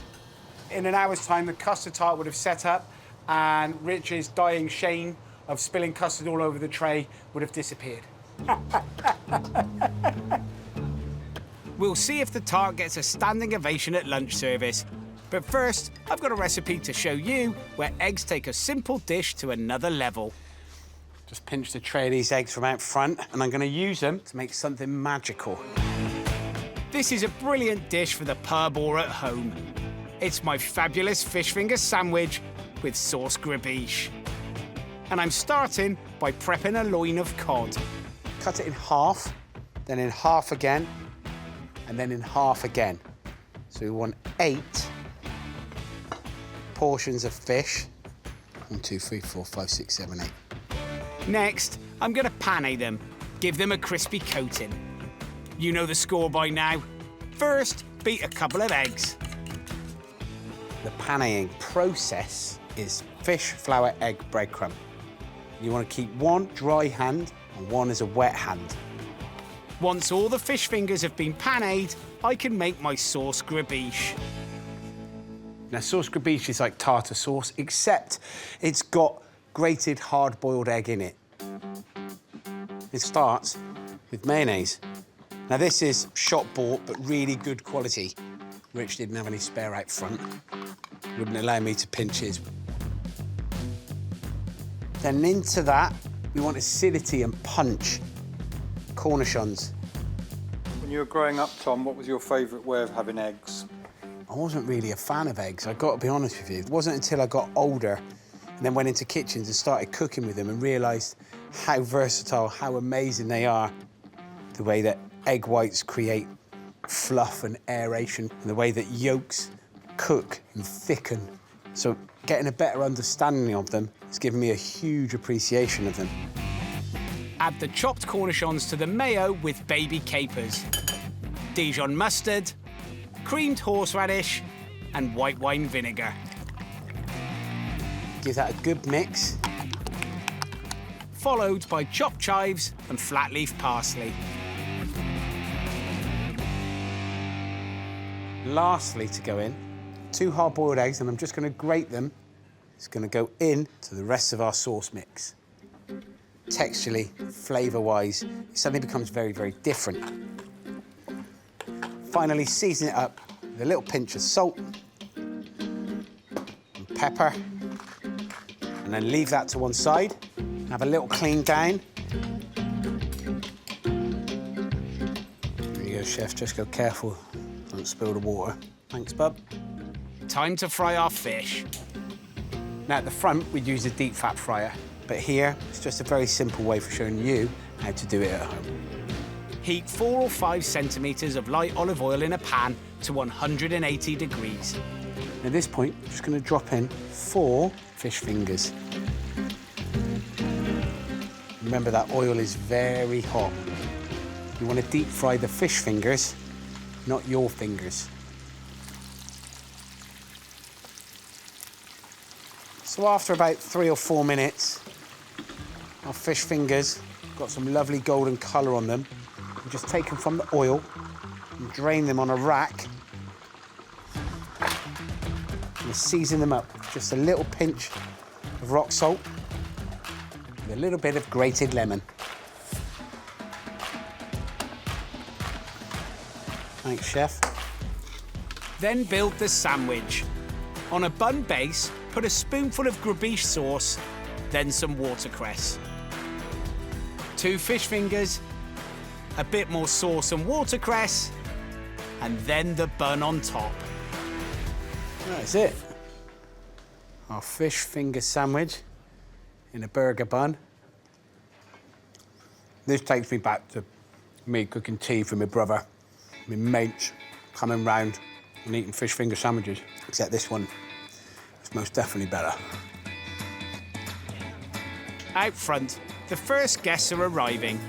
I hope they leave some room for our duck egg custard tart. And I've got 2 more recipes which showcase the magic properties of eggs. A wonderful souffle and a starter of herby mushrooms with hollandaise.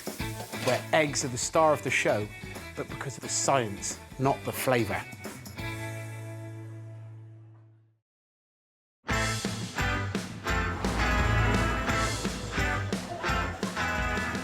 In my pub, the kitchen's in full flow with lunch service. I'll be joining them shortly.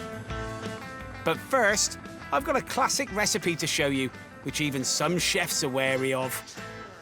Now, orders for our duck egg custard tart will be coming in soon. But in the meantime, I'm going to knock up a dessert, another one where eggs are essential. This is my white chocolate and lemon souffle. Start by prepping the souffle moulds by brushing with softened butter.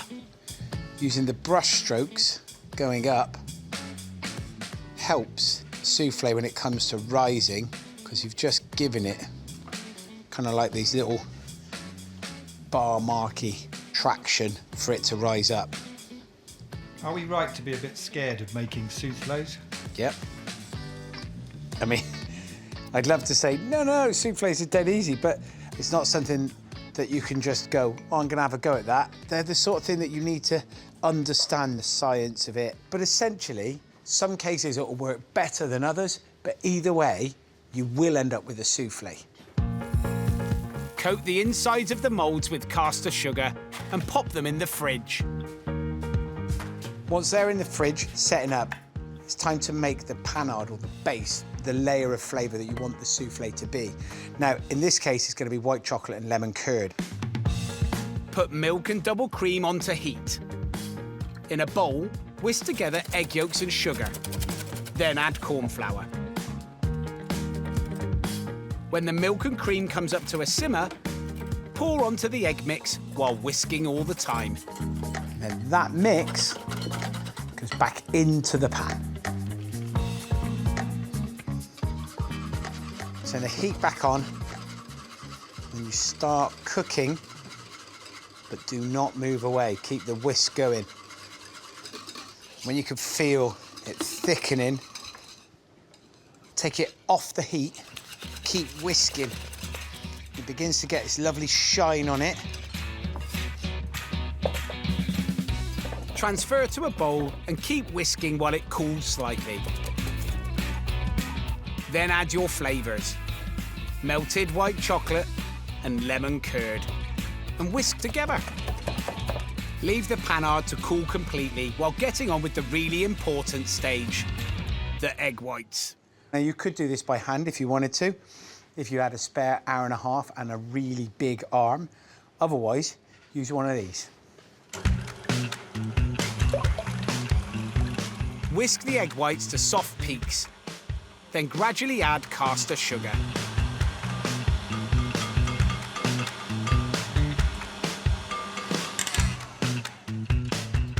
When they're whisked up, you put about 1/3 of that egg white mixture into the panade base, and then we whisk it together.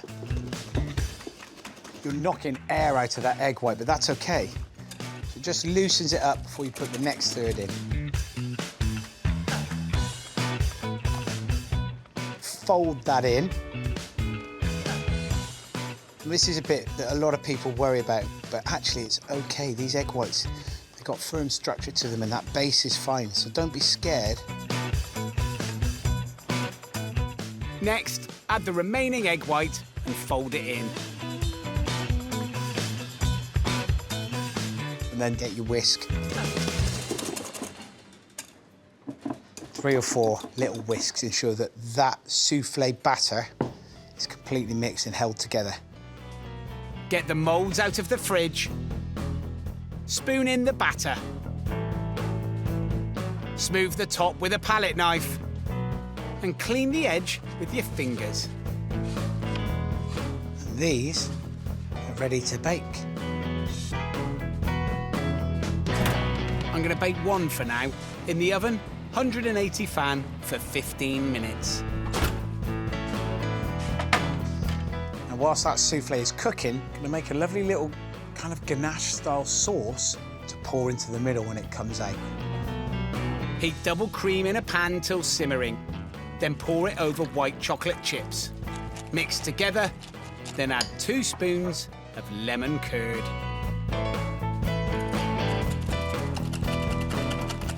And that is ready to go with our souffle.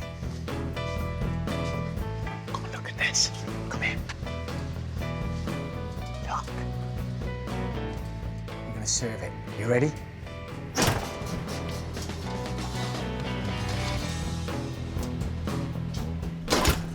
Look at that.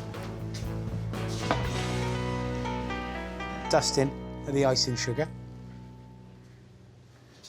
Just get yourself a little knife. Break a hole in the middle. And then pour in your sauce. It's puffed up lush.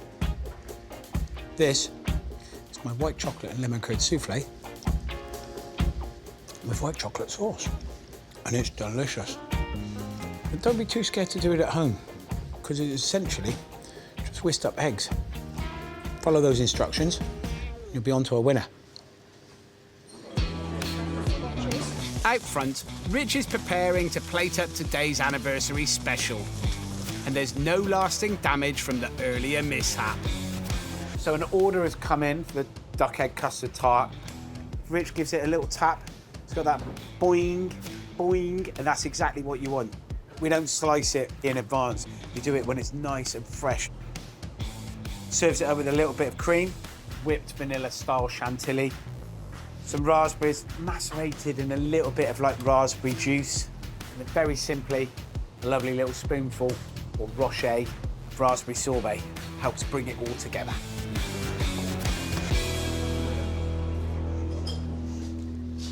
I love the way that eggs have all these magical properties, and I'm going to show you another beautiful dish where eggs are the star of the show. My roasted mushrooms with hollandaise sauce and crispy onion rings. I'm going to start by making the hollandaise. Hollandaise is essentially like warm melted butter that's held together by the magic of eggs. But you want some acidity to cut through that. Now that will start with some white wine, and some white wine vinegar, some chopped shallots, some peppercorns, and classic hollandaise has some tarragon through it as well. Just going to reduce this down quite a long way. You want it to kind of a syrupy, almost glaze. When just a couple of tablespoons remain, pass the reduction through a sieve. In a big bowl, 2 egg yolks, little splash of double cream, and then add our intense and quite acidic reduction. Pop the bowl on top of a saucepan containing simmering water and begin whisking. Now this is called a sabayon, and that cooked base is the foundation and the structure for adding our melted butter. So as you cook it, you can feel it coming to a ribbon stage. Now, you just want to take it a little bit further, be brave with it. Take it off the heat just before you think it's ready and then continue to whisk. When you end up with a base that looks like that, you're pretty much ready to go. Here's a chef's tip. Empty the saucepan, line it with a cloth, and pop the bowl on the top. It holds it in place while whisking in 150 grams of melted clarified butter. Start off very gently. If you go too fast, it will not emulsify and it will split.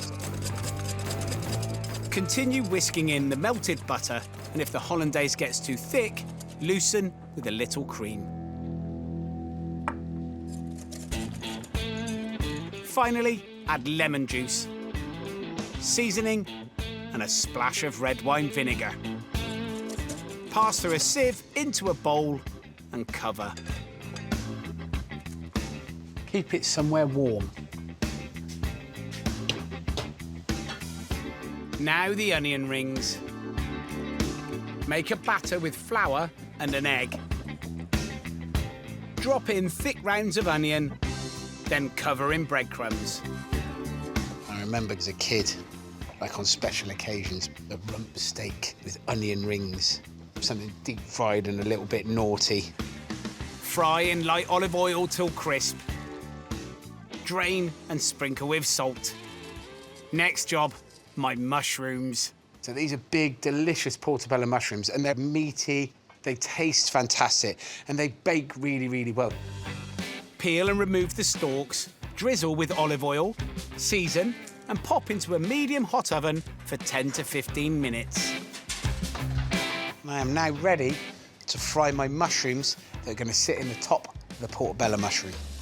In a pan, heat together olive oil and butter and add a selection of different mushrooms cut into chunks. Don't move them about too much. Allow those outer skins to caramelise and get that lovely kind of crispy mushroom flavour. Add another knob of butter, chopped garlic and some chopped rosemary and thyme. Season well and toss everything together. Turn the heat off, you're ready to serve. Grab yourself one of the roasted portobello mushrooms. Then our fried wild mushroom mix. Big spoonful of that lovely warmed hollandaise. Sprinkling with the chopped chives. And then finish it off with a crispy onion ring or two. Eggs are magic. The foundation to making this incredible, luscious, rich, buttery hollandaise sauce. That is my mushrooms with hollandaise sauce and crispy onion rings. One small pub kitchen using 360 eggs a week doesn't sound quite so ridiculous when you think of all the lovely dishes we use them in. But then there's the 30 kilos of butter, 200 kilos of potatoes, 120 cabbages, 40 kilos of fresh fish, 120 lemons.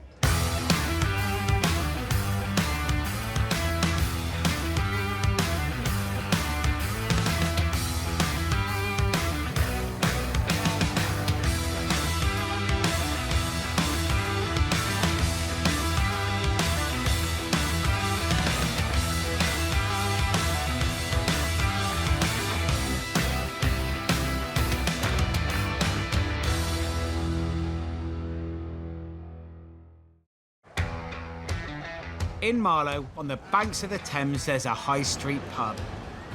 Coming in. That's celebrating 10 years under my proud ownership. This is my little pub. It's lovely, isn't it? Join me. Stove's on, apron's on. Let's go. Head chef Sarah. Morning, Chief. You okay? Yeah, good. And our amazing team. How we doing, boys and girls? We all right? As we reveal the secrets of our Michelin-starred menu. First check is on. Featuring the most iconic dishes Heritage France salad. Thank you very much. from the last decade. It's a good job I haven't got any hair, because otherwise it would just stink of beef stock. And in my test kitchen, I'm cooking up incredible pub recipes, That, dipped in that with a bit of that, absolutely perfect. which you can cook at home. It is amazing. This time, we're saying buongiorno with our Italian-inspired menu. Today's lunch special Pure Italian peasant-style cookery. Exactly. I love it. is wild boar lasagna with parmesan and truffle. And I'm cooking another perfect pasta main course of rigatoni with sausage and fennel. It's lush. And I'll show you a quick and tasty starter of tomato tonato. I didn't say tomato twice. I said tomato tonato. And to finish off, these irresistible tiramisu pots. I want to show you what really goes on in a pub kitchen.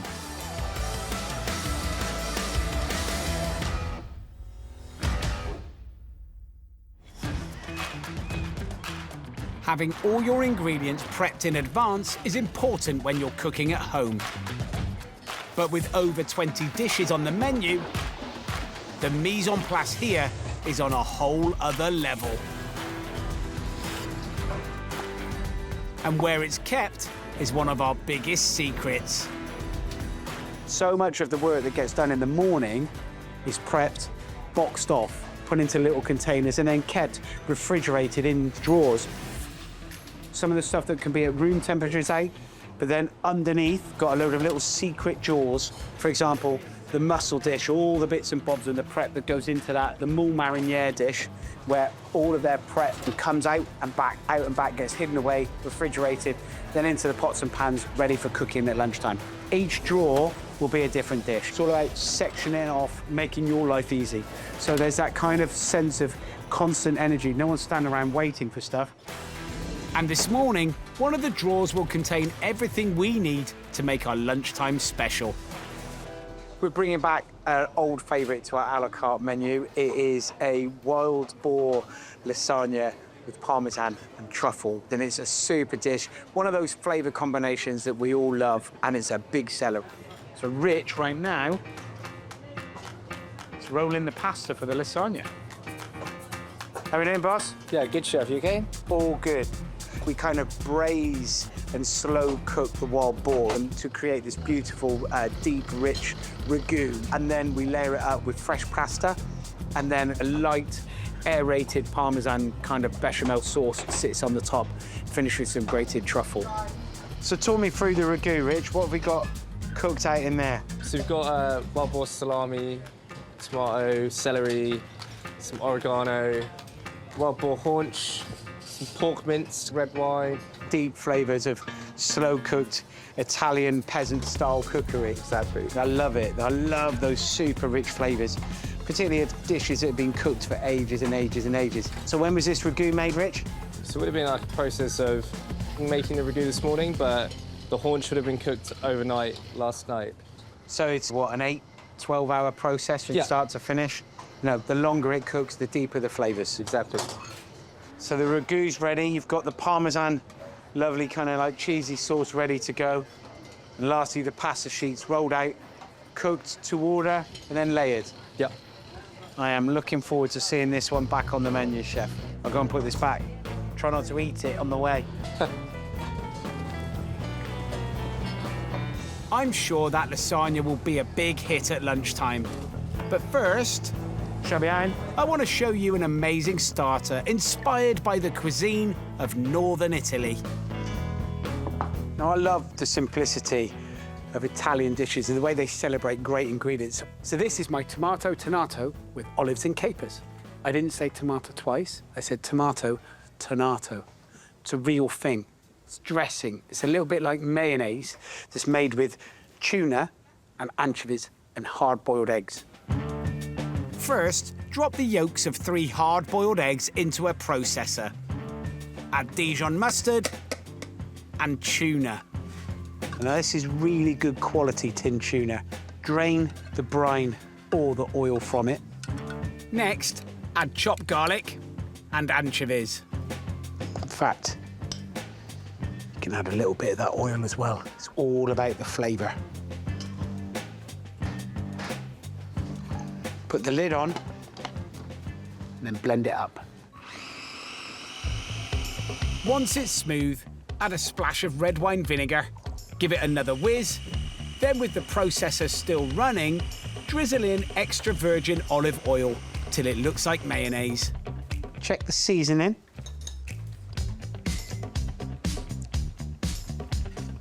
Really big, beautiful, punchy flavours.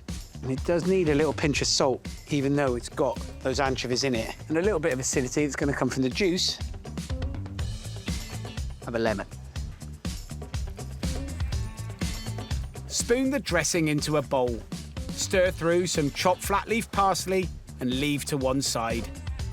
Next, I want to create a bit of crunch and texture for the salad.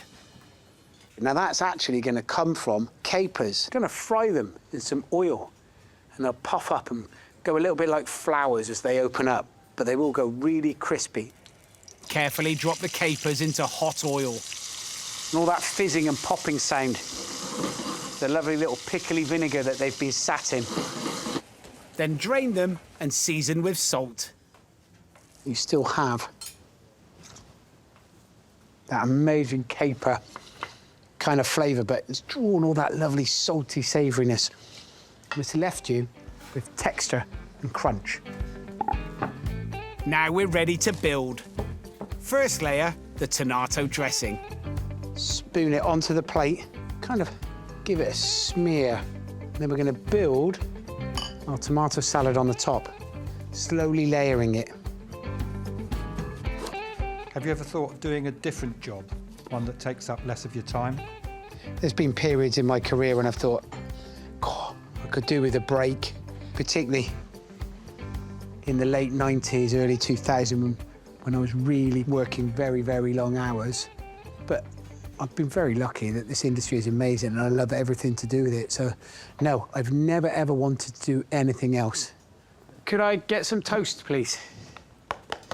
And once the tomatoes are on, I'm just going to add another couple of spoonfuls of our tomato dressing. Then some black Kalamata olives, really dark in flavour, salty and punchy. Thank you very much, Chef. Some miniature Lilliput capers. Then a little sprinkle of salt on our tomatoes, some of the crispy capers, and then some freshly picked soft herbs. I've got here some flat leaf parsley and some basil leaves. And finally, finish our salad off with a little drizzle of our amazing olive oil. And that is a very beautiful Italian-inspired starter. It's my tomato tonato with olives and capers. Packed full of flavour, and the actual star of the show is the dressing. In the pub, tables are filling up fast. And we'll find out soon who's going to order our wild boar lasagna. And I've still got 2 more recipes to show you. A fast and delicious sausage and fennel rigatoni, and my version of the best Italian dessert, tiramisu.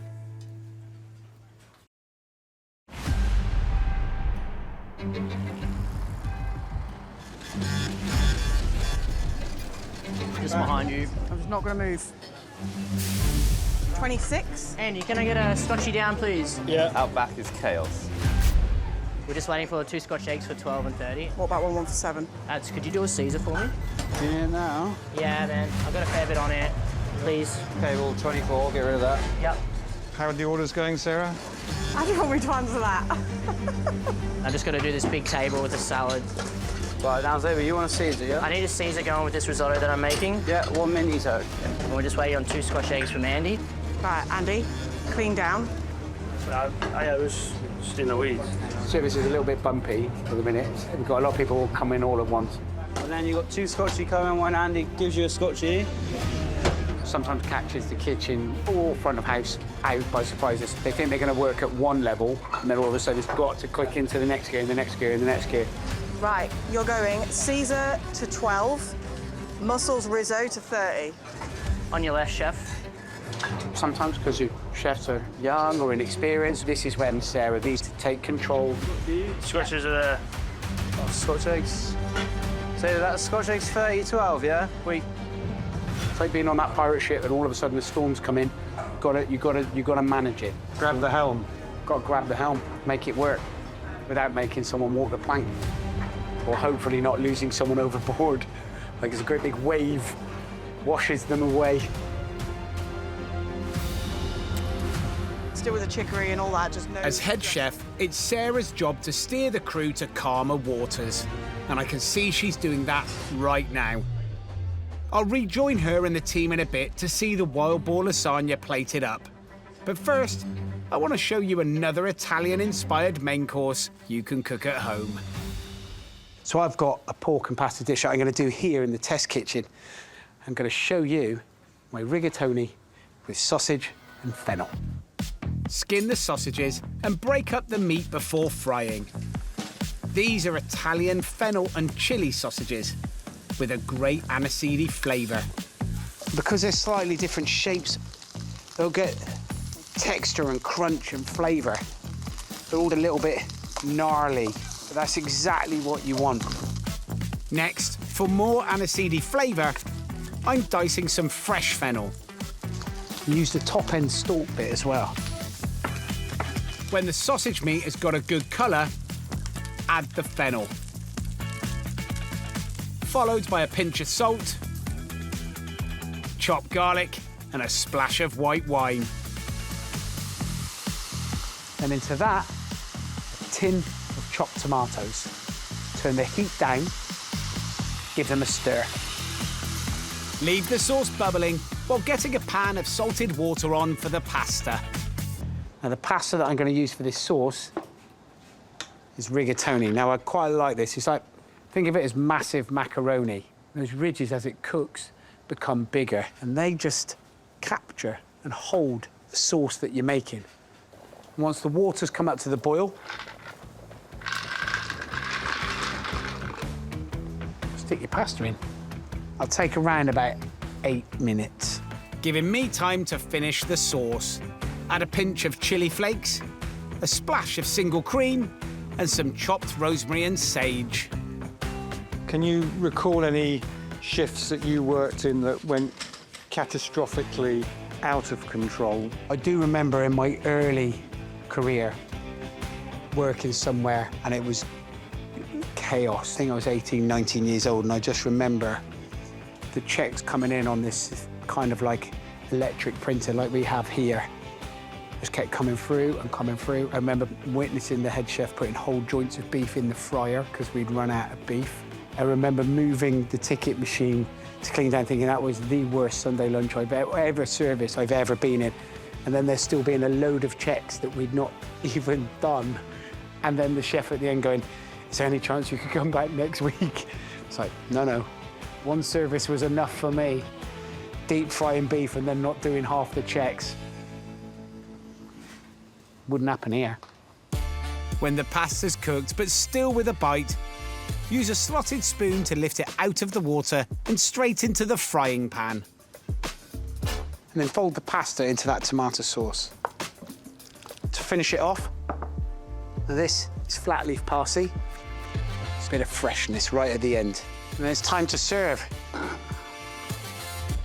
Finish with a little bit of cracked pepper and some freshly grated Parmesan cheese. Gonna find myself a fork. A little bit of that sausage. Make sure you get a bit of that pasta. And that lovely covering of Parmesan cheese on the top is just amazing.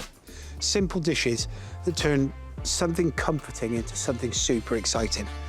That is my rigatoni with sausage and fennel. And it's lush. Back in the pub kitchen. How long on Kiev? 2 minutes, chef. Everything is reassuringly calm, and our lunch special is selling well.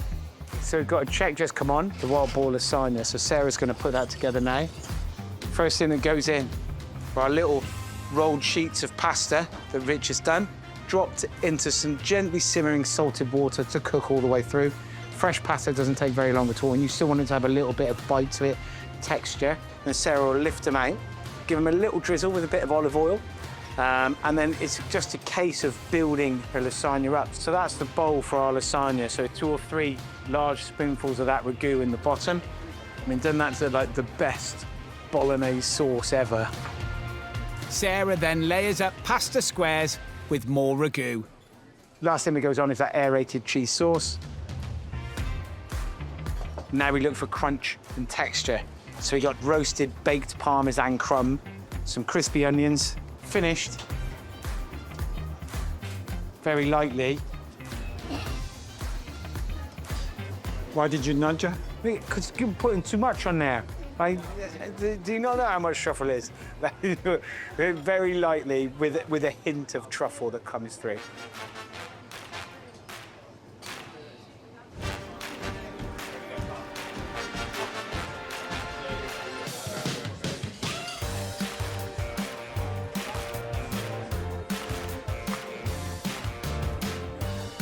Love that lasagna. Kind of a play on a classic, just with a bit of a pubby twist. And for a dessert that fits our Italian menu, we're going to do exactly the same thing. It is the most famous Italian dessert. Think of it like a coffee-layered trifle. This is my tiramisu. Start by whisking up 3 egg whites to soft peak stage. Then gradually add a couple of tablespoons of caster sugar and keep whisking. Once you've got lovely stiff peaks, take this, keep it to one side, and then we move on to whisking up our egg yolks. Add more sugar to the egg yolks and whisk till thick and pale. Gradually add mascarpone and Italian cream cheese, followed by whisked up double cream. Gently fold it around. You're trying to keep it as light and as fluffy as possible. And then get yourself a spoon. Now with the spoon, you've got this kind of sharper edge to it. Bring the spoon through the middle and cut it. So you fold, and then cut. We're then gonna add our whisked up egg whites. And these egg whites are gonna form not only the aeration, they just add a bit of structure as well. Take your time and enjoy the process. I remember spending a lot of time on pastry, particularly in the early days when I was a chef and working in London, where you'd be on that pastry section. And you'd finish later than everyone else, so if the guy on the starters and the fish section and the meat section were done, they could disappear and you could still be stood there waiting for the last desserts to come in. You miss the last tube home, you'd have to get the night bus. The big bonus is, even though you're messing around with eggs and sugar, don't stink of turbot bones. To build the tiramisus, we have here these lovely sponge fingers. Now, the technical term for this is Savoiardi sponge fingers. Now, they're piped, baked, and then dried. They're so good for absorbing and sucking up liquid. So in here, I've got coffee, and I'm going to add to that 2 more flavours. Some sweet masala, around about 50 mils. And some coffee liqueur, same amount. Cut the sponge fingers in half and briefly dip the 2 pieces in the coffee and liqueur mix. You can see they instantly change colour. They've sucked up loads of that lovely coffee flavour. Pop them to the bottom of the glass. Then put a spoonful of the mascarpone cream on top. Then on top of that, put a little sprinkle, some ground up dark chocolate, then a dusting of cocoa powder. Repeat the layers twice more, topping off with chocolate and cocoa. And these are going to go in the fridge for a couple of hours. Overnight would also be perfect. Why were you late this morning? Oh, sorry, chef.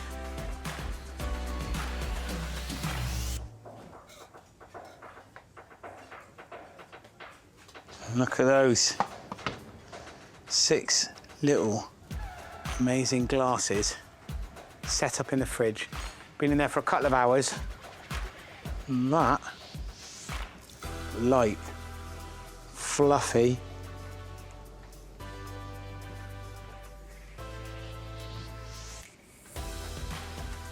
wonderful coffee flavour that runs through it.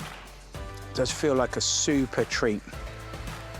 Sat in a market square somewhere in Milan, having an amazing coffee. A little taste of Italy. So that's not that little, it's quite a big portion, that. Evening service is getting underway, and the kitchen crew are all pulling together as one. There'll be more stormy seas to navigate in the future. It's a fact of life in a professional kitchen. But with a good captain at the helm, we'll never end up on the rocks. Ciao.